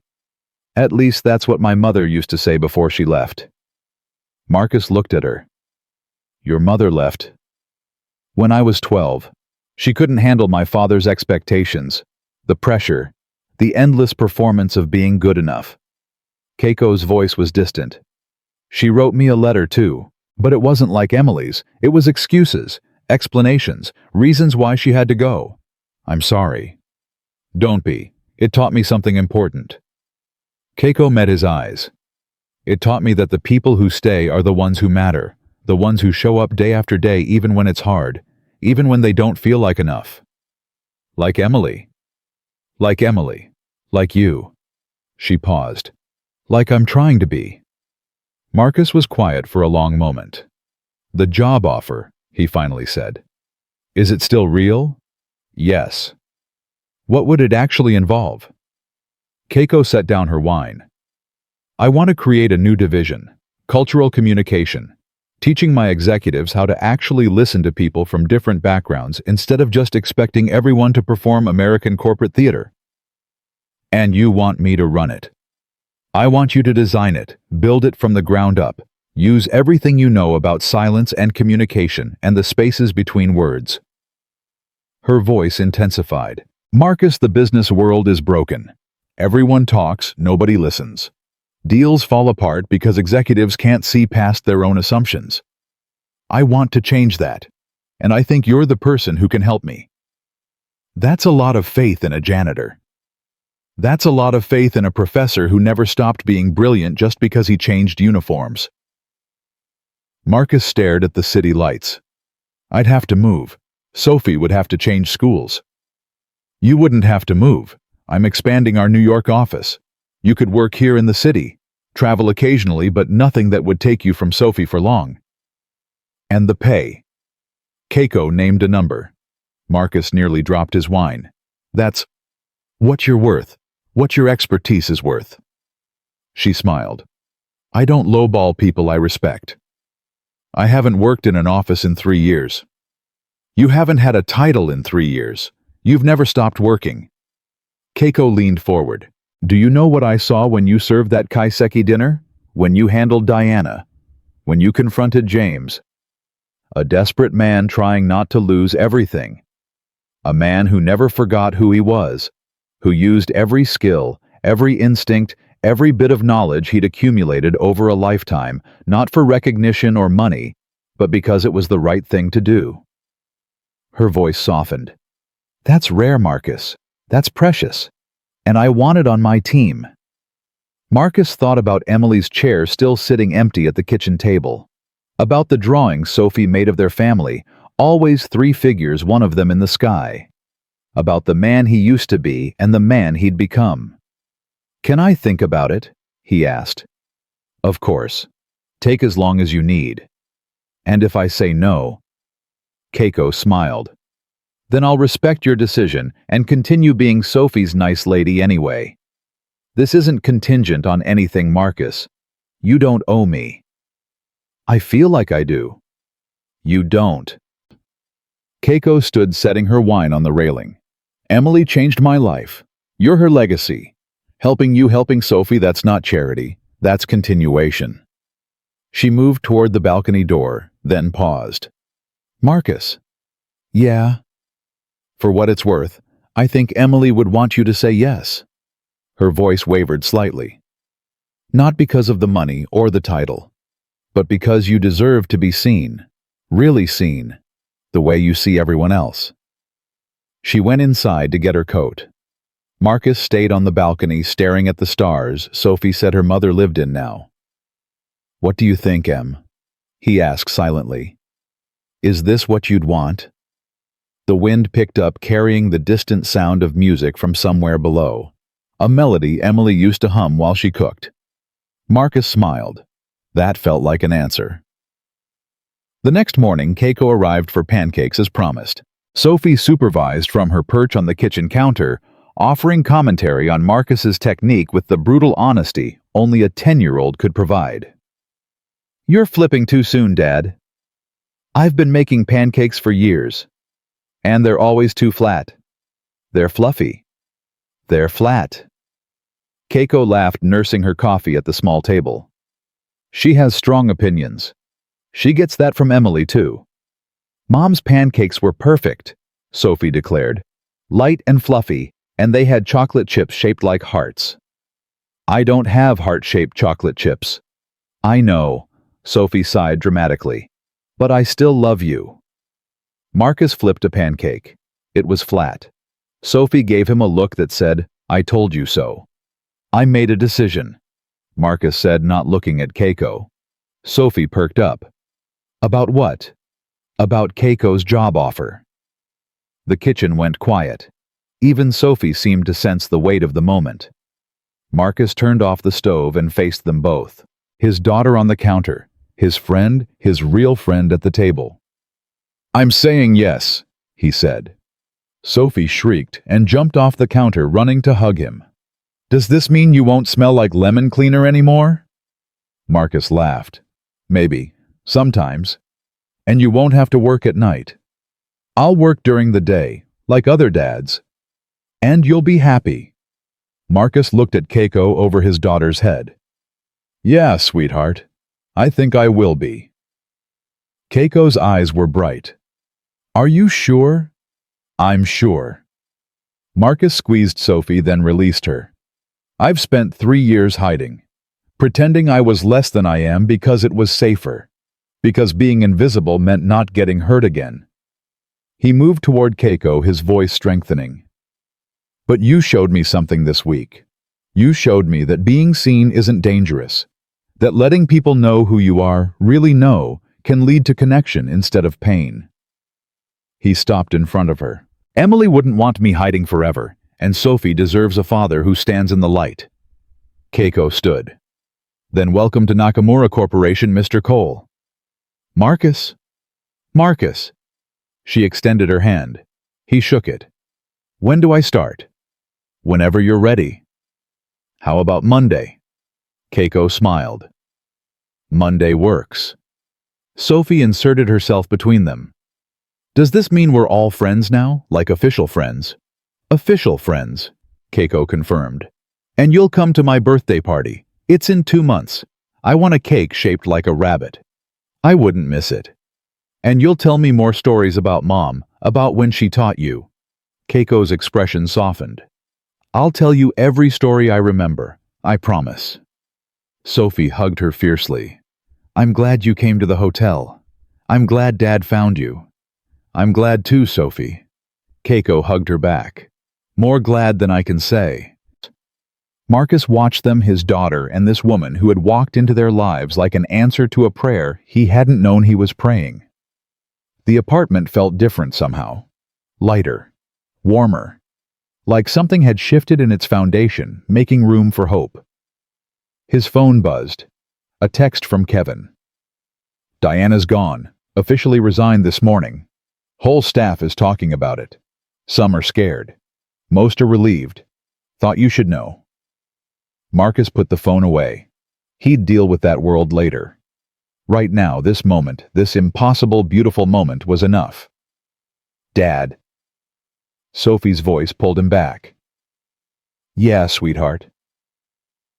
The pancakes are burning. Marcus spun around. Smoke was rising from the pan on the stove. Damn it! Language, Dad. Keiko laughed as Marcus rushed to salvage what was left of breakfast. Sophie climbed back on her counter perch, offering running commentary on his failures. And for the first time in 2 years, the apartment was filled with noise, with chaos, with life. Emily would have loved this, Marcus thought as he scraped charred batter into the trash. She would have loved all of it. That evening, after Keiko had gone and Sophie was asleep, Marcus sat at the kitchen table. Emily's chair was across from him. Empty. Always empty. He reached into his pocket and pulled out the letter he'd been carrying for 3 years. The one Emily had written for him, not Sophie. The one he'd never shown anyone. He unfolded it carefully. Read the familiar words.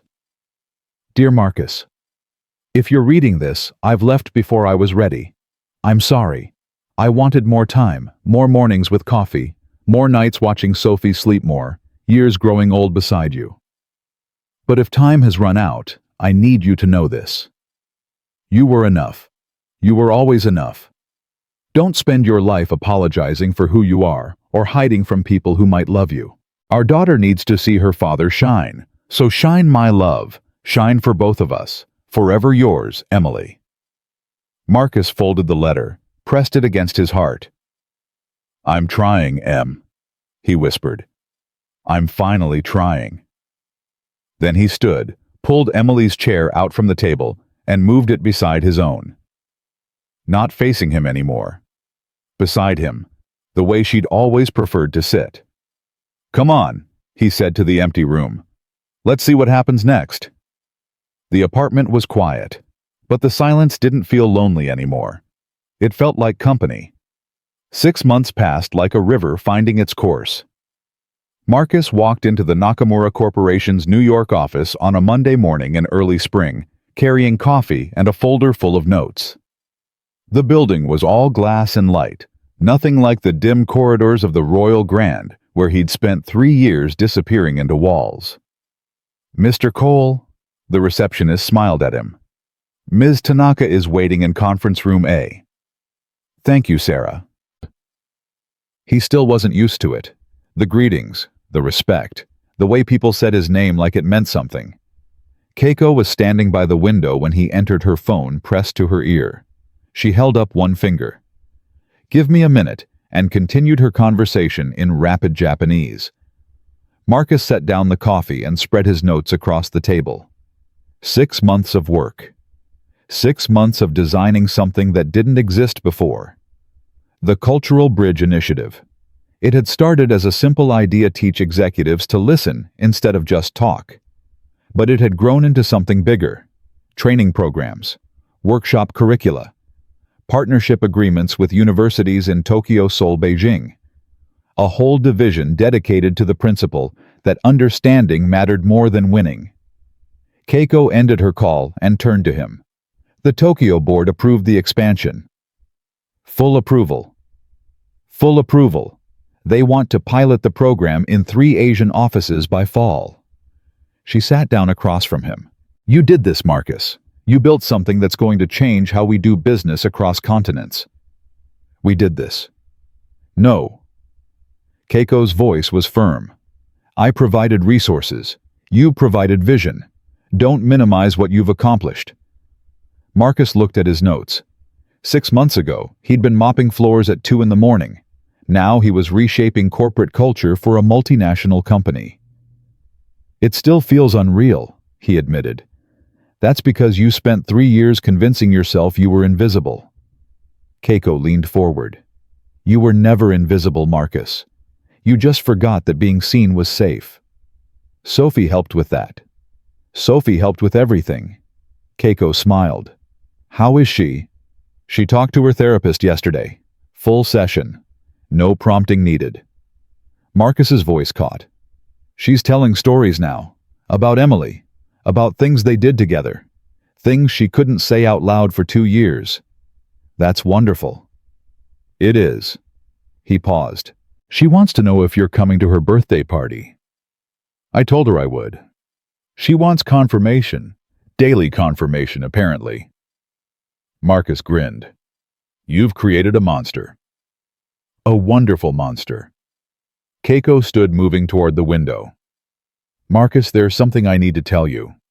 About the party. What about it? I invited some people, without asking you first. She turned to face him. I should have consulted you. I apologize. Who did you invite? Bernard, from the hotel. Kevin. Some of the staff who supported you during everything with Diana. She hesitated. And Patricia from HR. She's been asking about you, wanted to make sure you were okay. Marcus absorbed this. You invited my old co-workers to my daughter's birthday party. Sophie's party. And yes. Keiko's expression was uncertain, something Marcus rarely saw. I thought she might like seeing the people who knew her father before, who watched him become who he is now. Was I wrong? Marcus thought about it. Bernard, who had created 17 courses because Marcus asked for late autumn. Kevin, who had warned him about Diana despite his fear. Patricia, who had seen the video and called it something. No, he said finally. You weren't wrong. Keiko exhaled. Good. Because I also invited the press. You what? Not many, just a few. The ones who covered the original story. Keiko moved back toward the table. The anniversary is coming up. 1 year since that night in the lobby. People are still talking about it, Marcus. The janitor who spoke Japanese. They want to know what happened next. What happened next is I got a job and my daughter started talking again. That's not news. That's exactly news. Keiko sat down. It's the kind of news people need. Stories about second chances. About people who fell down and got back up. About daughters who found their voices because their fathers refused to give up. Marcus shook his head. This isn't about me. It's Sophie's birthday. It's about all of you. It's about showing the world that kindness has consequences. That one act of compassion can ripple outward in ways we never expect. Keiko's voice softened. Let me tell this story, Marcus. Let me show people what's possible. Sophie's not a story. No, she's a miracle. Keiko reached across the table and touched his hand. But miracles should be shared. Otherwise, what's the point? Marcus stared at their hands, his calloused from years of mops and buckets, hers elegant but strong. Fine, he said. But if anyone upsets Sophie, I'm throwing them out personally. Keiko smiled. I would expect nothing less. The birthday party was held in Keiko's garden. Not her office, not a hotel ballroom. Her actual garden behind the modest craftsman-style house she'd shown them months ago. The house she'd bought when she finally admitted that success wasn't measured in square footage. Sophie ran through the grass in a pale pink dress, chasing butterflies that had somehow appeared in the warming spring air. Her laughter echoed off the old trees, bright and uncontained. She's beautiful. Bernard stood beside Marcus, holding a plate of appetizers he'd insisted on making himself. You've done well, Cole. She's done well. I just tried not to get in the way. That's parenting. Bernard smiled. Half the job is knowing when to step back. Marcus watched Sophie stop to examine a flower. She knelt in the grass, studying it with the same intensity Emily used to bring to her crossword puzzles. I never thanked you, Marcus said, for that night. The kaiseki dinner. You did thank me. I mean, really thanked you. You didn't have to extend the menu. You didn't have to make it perfect. You could have just done the minimum and blamed Diana for the chaos. Bernard shrugged. I've been cooking for 30 years. Most of that time I made food for people who didn't taste it, who just wanted something expensive on the plate so they could feel important. He looked at Marcus. That night you asked me what season it was. You asked me to tell a story with food. Do you know how long it had been since someone asked me that? I can guess. Years. Maybe a decade. Bernard's voice roughened. You reminded me why I became a chef. That's worth more than thanks. Sophie spotted them and came running over. Mr. Bernard, did you make cake? I made cake. Bernard knelt to her level, shaped like a rabbit as requested. Sophie's eyes went wide. Really? Would I lie to a birthday girl? She hugged him fiercely. Thank you. Thank you, thank you. Bernard laughed and patted her back. Happy birthday, Sophie. She released him and grabbed Marcus's hand. Dad, come see. Kevin is doing magic tricks. She pulled him across the lawn to where Kevin stood, surrounded by a small crowd of children, neighbors' kids. Classmates Sophie had finally started inviting over. Pick a card, any card. Kevin fanned out a deck with theatrical flourish. But don't tell me what it is. A little boy selected one, giggling. Kevin went through an elaborate routine, shuffling, cutting, tapping the deck with exaggerated concentration. Then he reached behind the boy's ear and produced the card. Is this your card? The boy shrieked with delight. How did you do that? Magic! Kevin winked. Real magic. Sophie tugged Marcus closer. Kevin taught himself from YouTube. He practices every night after his shift. Marcus looked at the young man who had once sneered at him, called him a janitor, like it was an insult. Kevin caught his eye and nodded something between acknowledgement and apology. Not bad, Marcus said. I'm learning. Kevin straightened. Some things take time. Most things do. Kevin hesitated.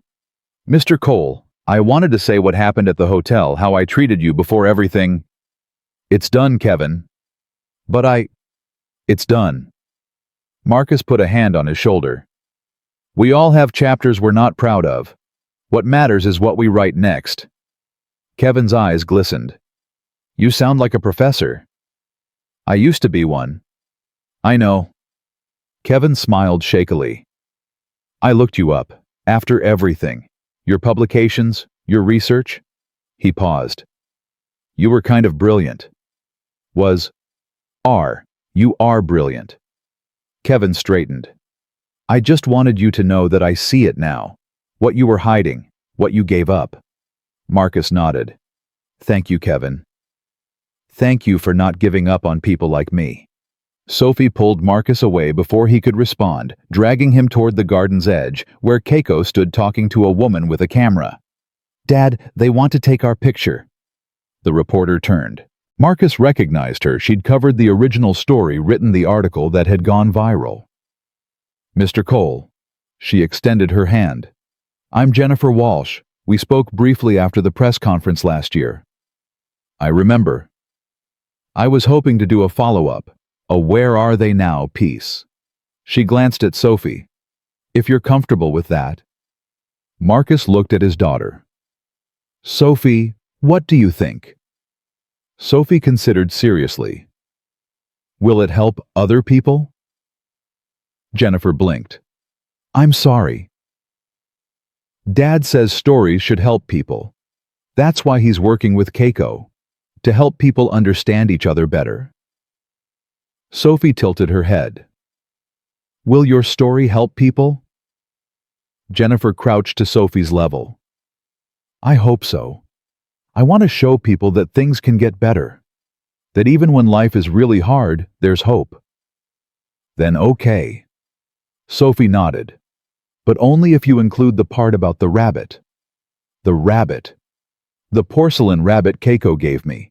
It's a symbol of hope. Sophie smiled. That's the most important part. Jennifer looked up at Marcus. She's remarkable. She gets it from her mother.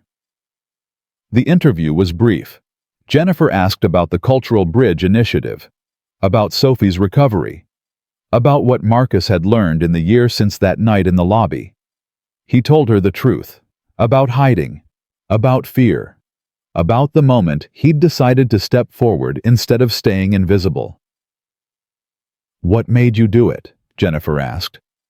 That night, when everyone else was ready to call security, you offered tea. Why? Marcus thought carefully before answering. Because I recognized her.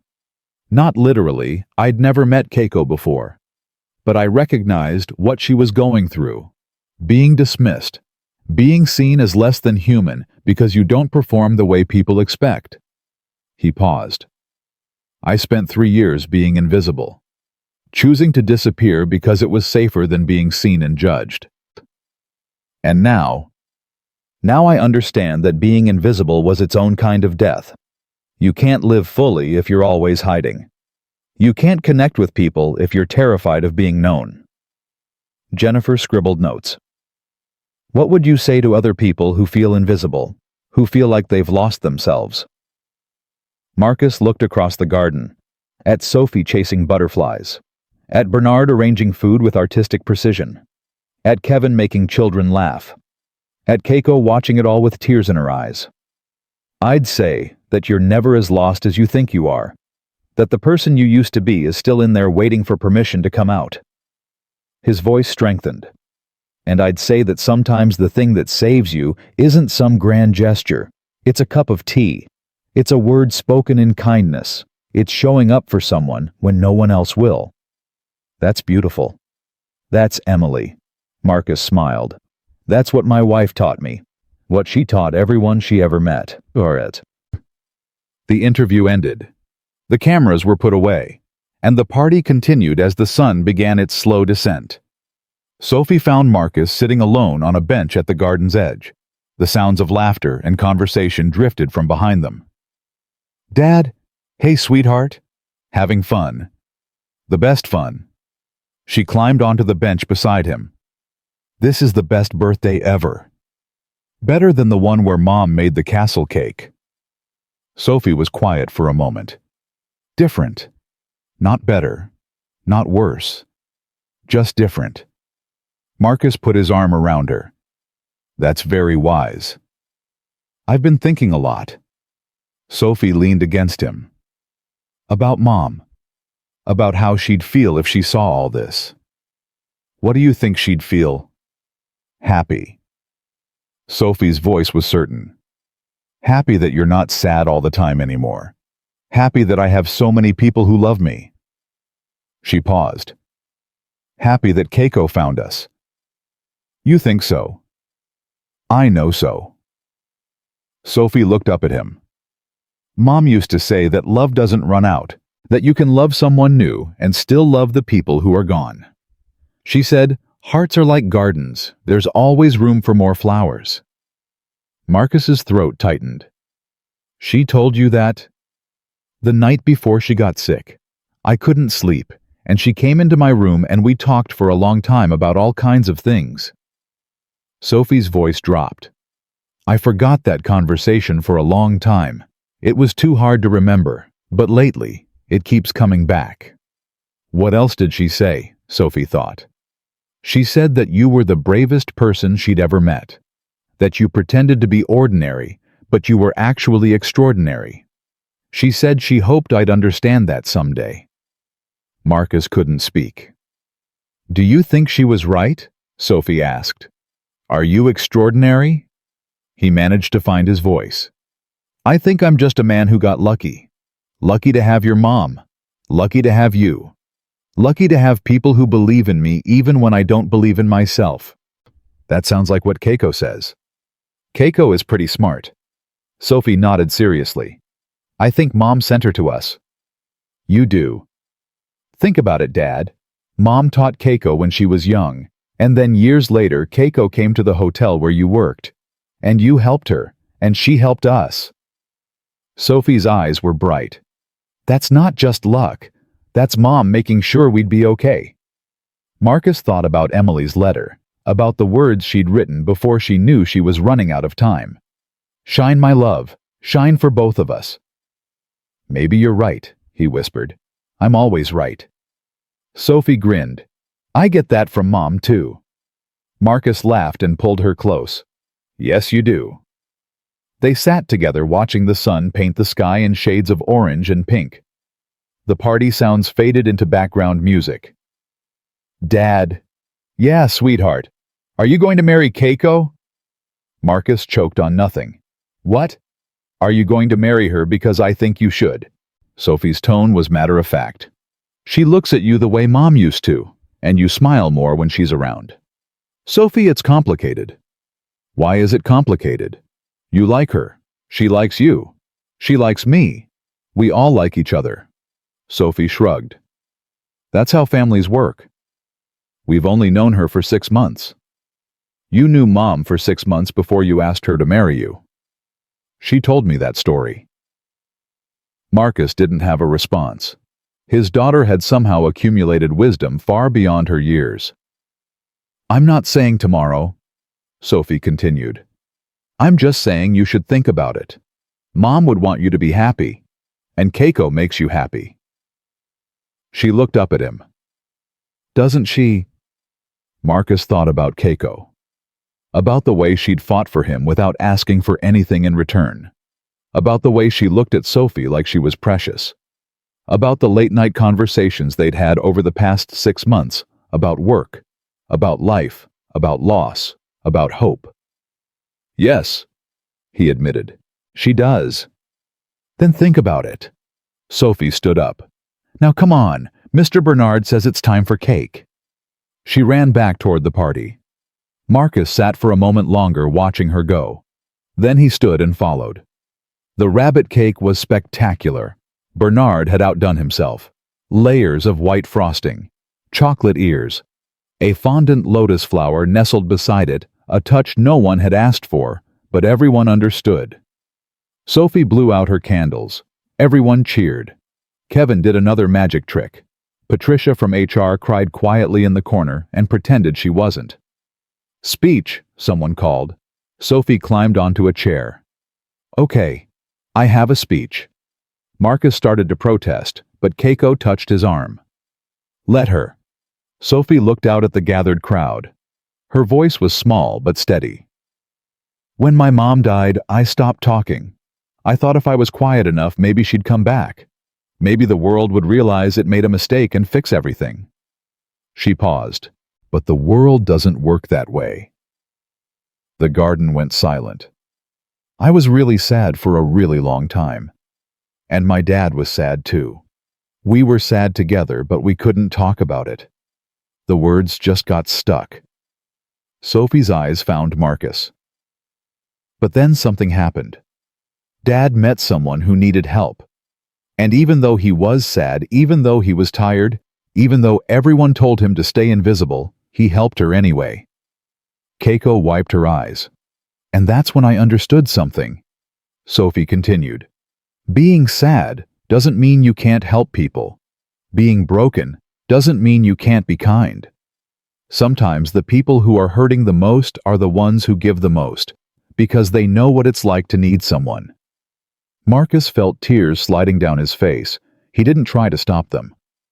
"My mom used to say that words are seeds, that the things we say to people plant flowers or weeds in their hearts." Sophie smiled. "My dad planted a flower when he offered tea to a stranger, and that flower grew into this, into all of us here together." She looked around at the faces watching her. Bernard, Kevin, Patricia, Keiko, her father.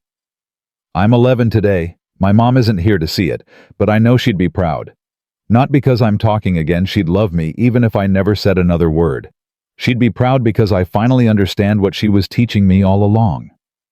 Sophie's voice strengthened. "Silence isn't giving up. It's choosing when to speak. And when you do speak, make it matter. Make it kind. Make it something that plants flowers instead of weeds." She jumped down from the chair and ran to Marcus. He caught her in his arms, holding her tight. "That was beautiful, sweetheart." "I've been practicing," she whispered, "for weeks." "You didn't tell me." "It was supposed to be a surprise." She pulled back. "Did I do good?" "You did perfect." He kissed her forehead. "Your mom would be so proud." "I know," Sophie smiled. "She told me." Marcus didn't ask what she meant by that. Some things didn't need explaining. The party wound down as the stars came out. Guests departed with hugs and promises to stay in touch. Bernard packed up his remaining food, insisting Marcus take the leftover cake. Kevin shook Marcus's hand and said he was thinking about going back to school. Patricia hugged Marcus goodbye. "You know, when I saw that video of you in the lobby, I thought it was a fluke, some random moment of luck." She pulled back. "I was wrong. It wasn't luck. It was you. I was just doing what felt right.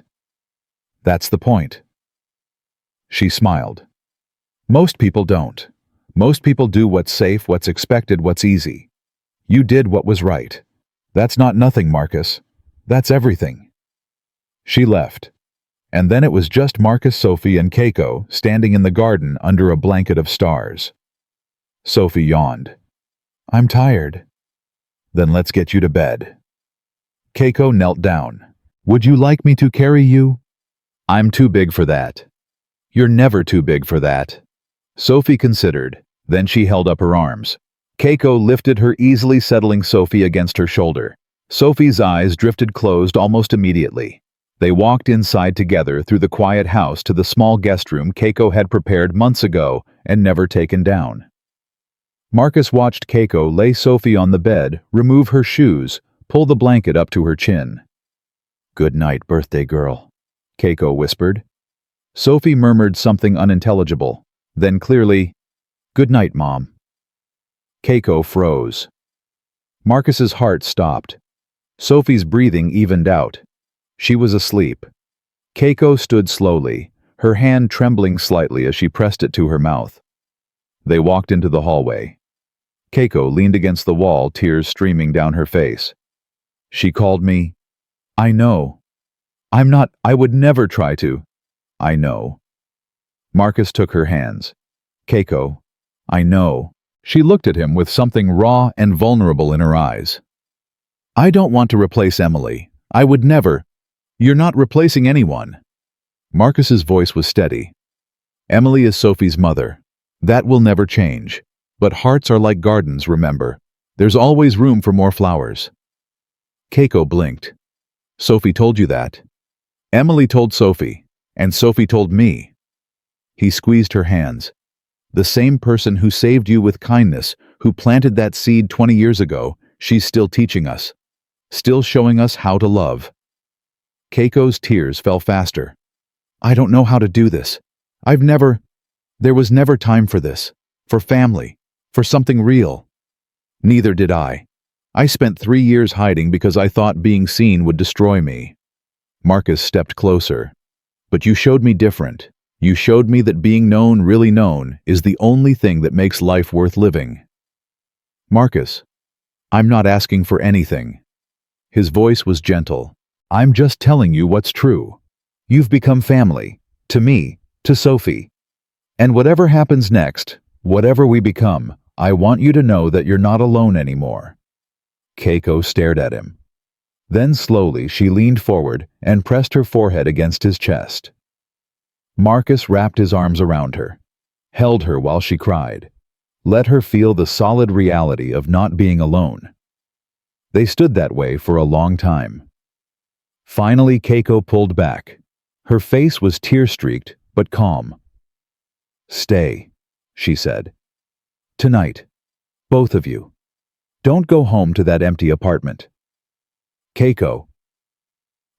I don't mean... She laughed shakily. I just mean stay. Let Sophie sleep in a room that feels like hers. Let me make you coffee in the morning. Let this feel like what it is. What is it? She met his eyes. Home. The word hung between them. Heavy. True. Okay, Marcus said. We'll stay. Keiko smiled through her tears. Okay. They moved to the living room, sat on the couch together, didn't speak for a long time. Finally, Marcus broke the silence. Sophie asked me something earlier, at the party. What did she ask? If I was going to marry you. Keiko went still. What did you say? I said it was complicated. What did she say? She said I knew her mother for 6 months before I proposed. Marcus turned to face Keiko. She's not wrong. Keiko's breath caught. Marcus. I'm not proposing. Not tonight. But I'm telling you that when Sophie said you look at me the way Emily used to, she wasn't wrong about that either. He reached out, touched her face. You came into our lives like an answer to a prayer I didn't know I was praying. You fought for us when you didn't have to. You loved my daughter before you loved me. I do love her. Keiko's voice trembled. I love both of you. I know. Marcus smiled. I love you too. The words settled into the space between them. Simple. True. Life-changing. What happens now? Keiko whispered. Now we take it slow. We figure it out day by day. We let Sophie set the pace. Marcus leaned his forehead against hers. We plant flowers and see what grows. Keiko laughed softly. You've become quite poetic. I had a good teacher. Emily. All of you. He closed his eyes. Emily taught me to love. You taught me to live again. And Sophie taught me that courage isn't about being fearless. It's about speaking when your voice shakes. They sat together as the night deepened around them. Two people who had learned that loss wasn't an ending, that grief could coexist with joy, that the human heart was vast enough to hold everything, the sorrow and the hope, the endings and the beginnings. Marcus thought about everything that had led to this moment. The night in the lobby, the cup of tea, the Japanese words that had changed everything. He thought about Emily watching from wherever she was, smiling, nodding, proud. He thought about Sophie sleeping peacefully in a room that felt like hers. And he thought about himself, the man who had hidden for 3 years, the professor who had become a janitor, the invisible man who had finally learned to be seen. He wasn't invisible anymore. He was home. A year later, they stood in the same garden. But this time, there were more people, more flowers, more laughter filling the warm summer air. Sophie, now 12, served as flower girl. She walked down the aisle scattering rose petals with the same seriousness she brought to everything. Complete commitment, absolute focus. Marcus waited at the altar, Bernard standing beside him as best man. Kevin was there too, newly graduated with a hospitality degree, managing his own team at a boutique hotel downtown. And Keiko walked toward him in simple white barefoot, on the grass exactly as she'd wanted.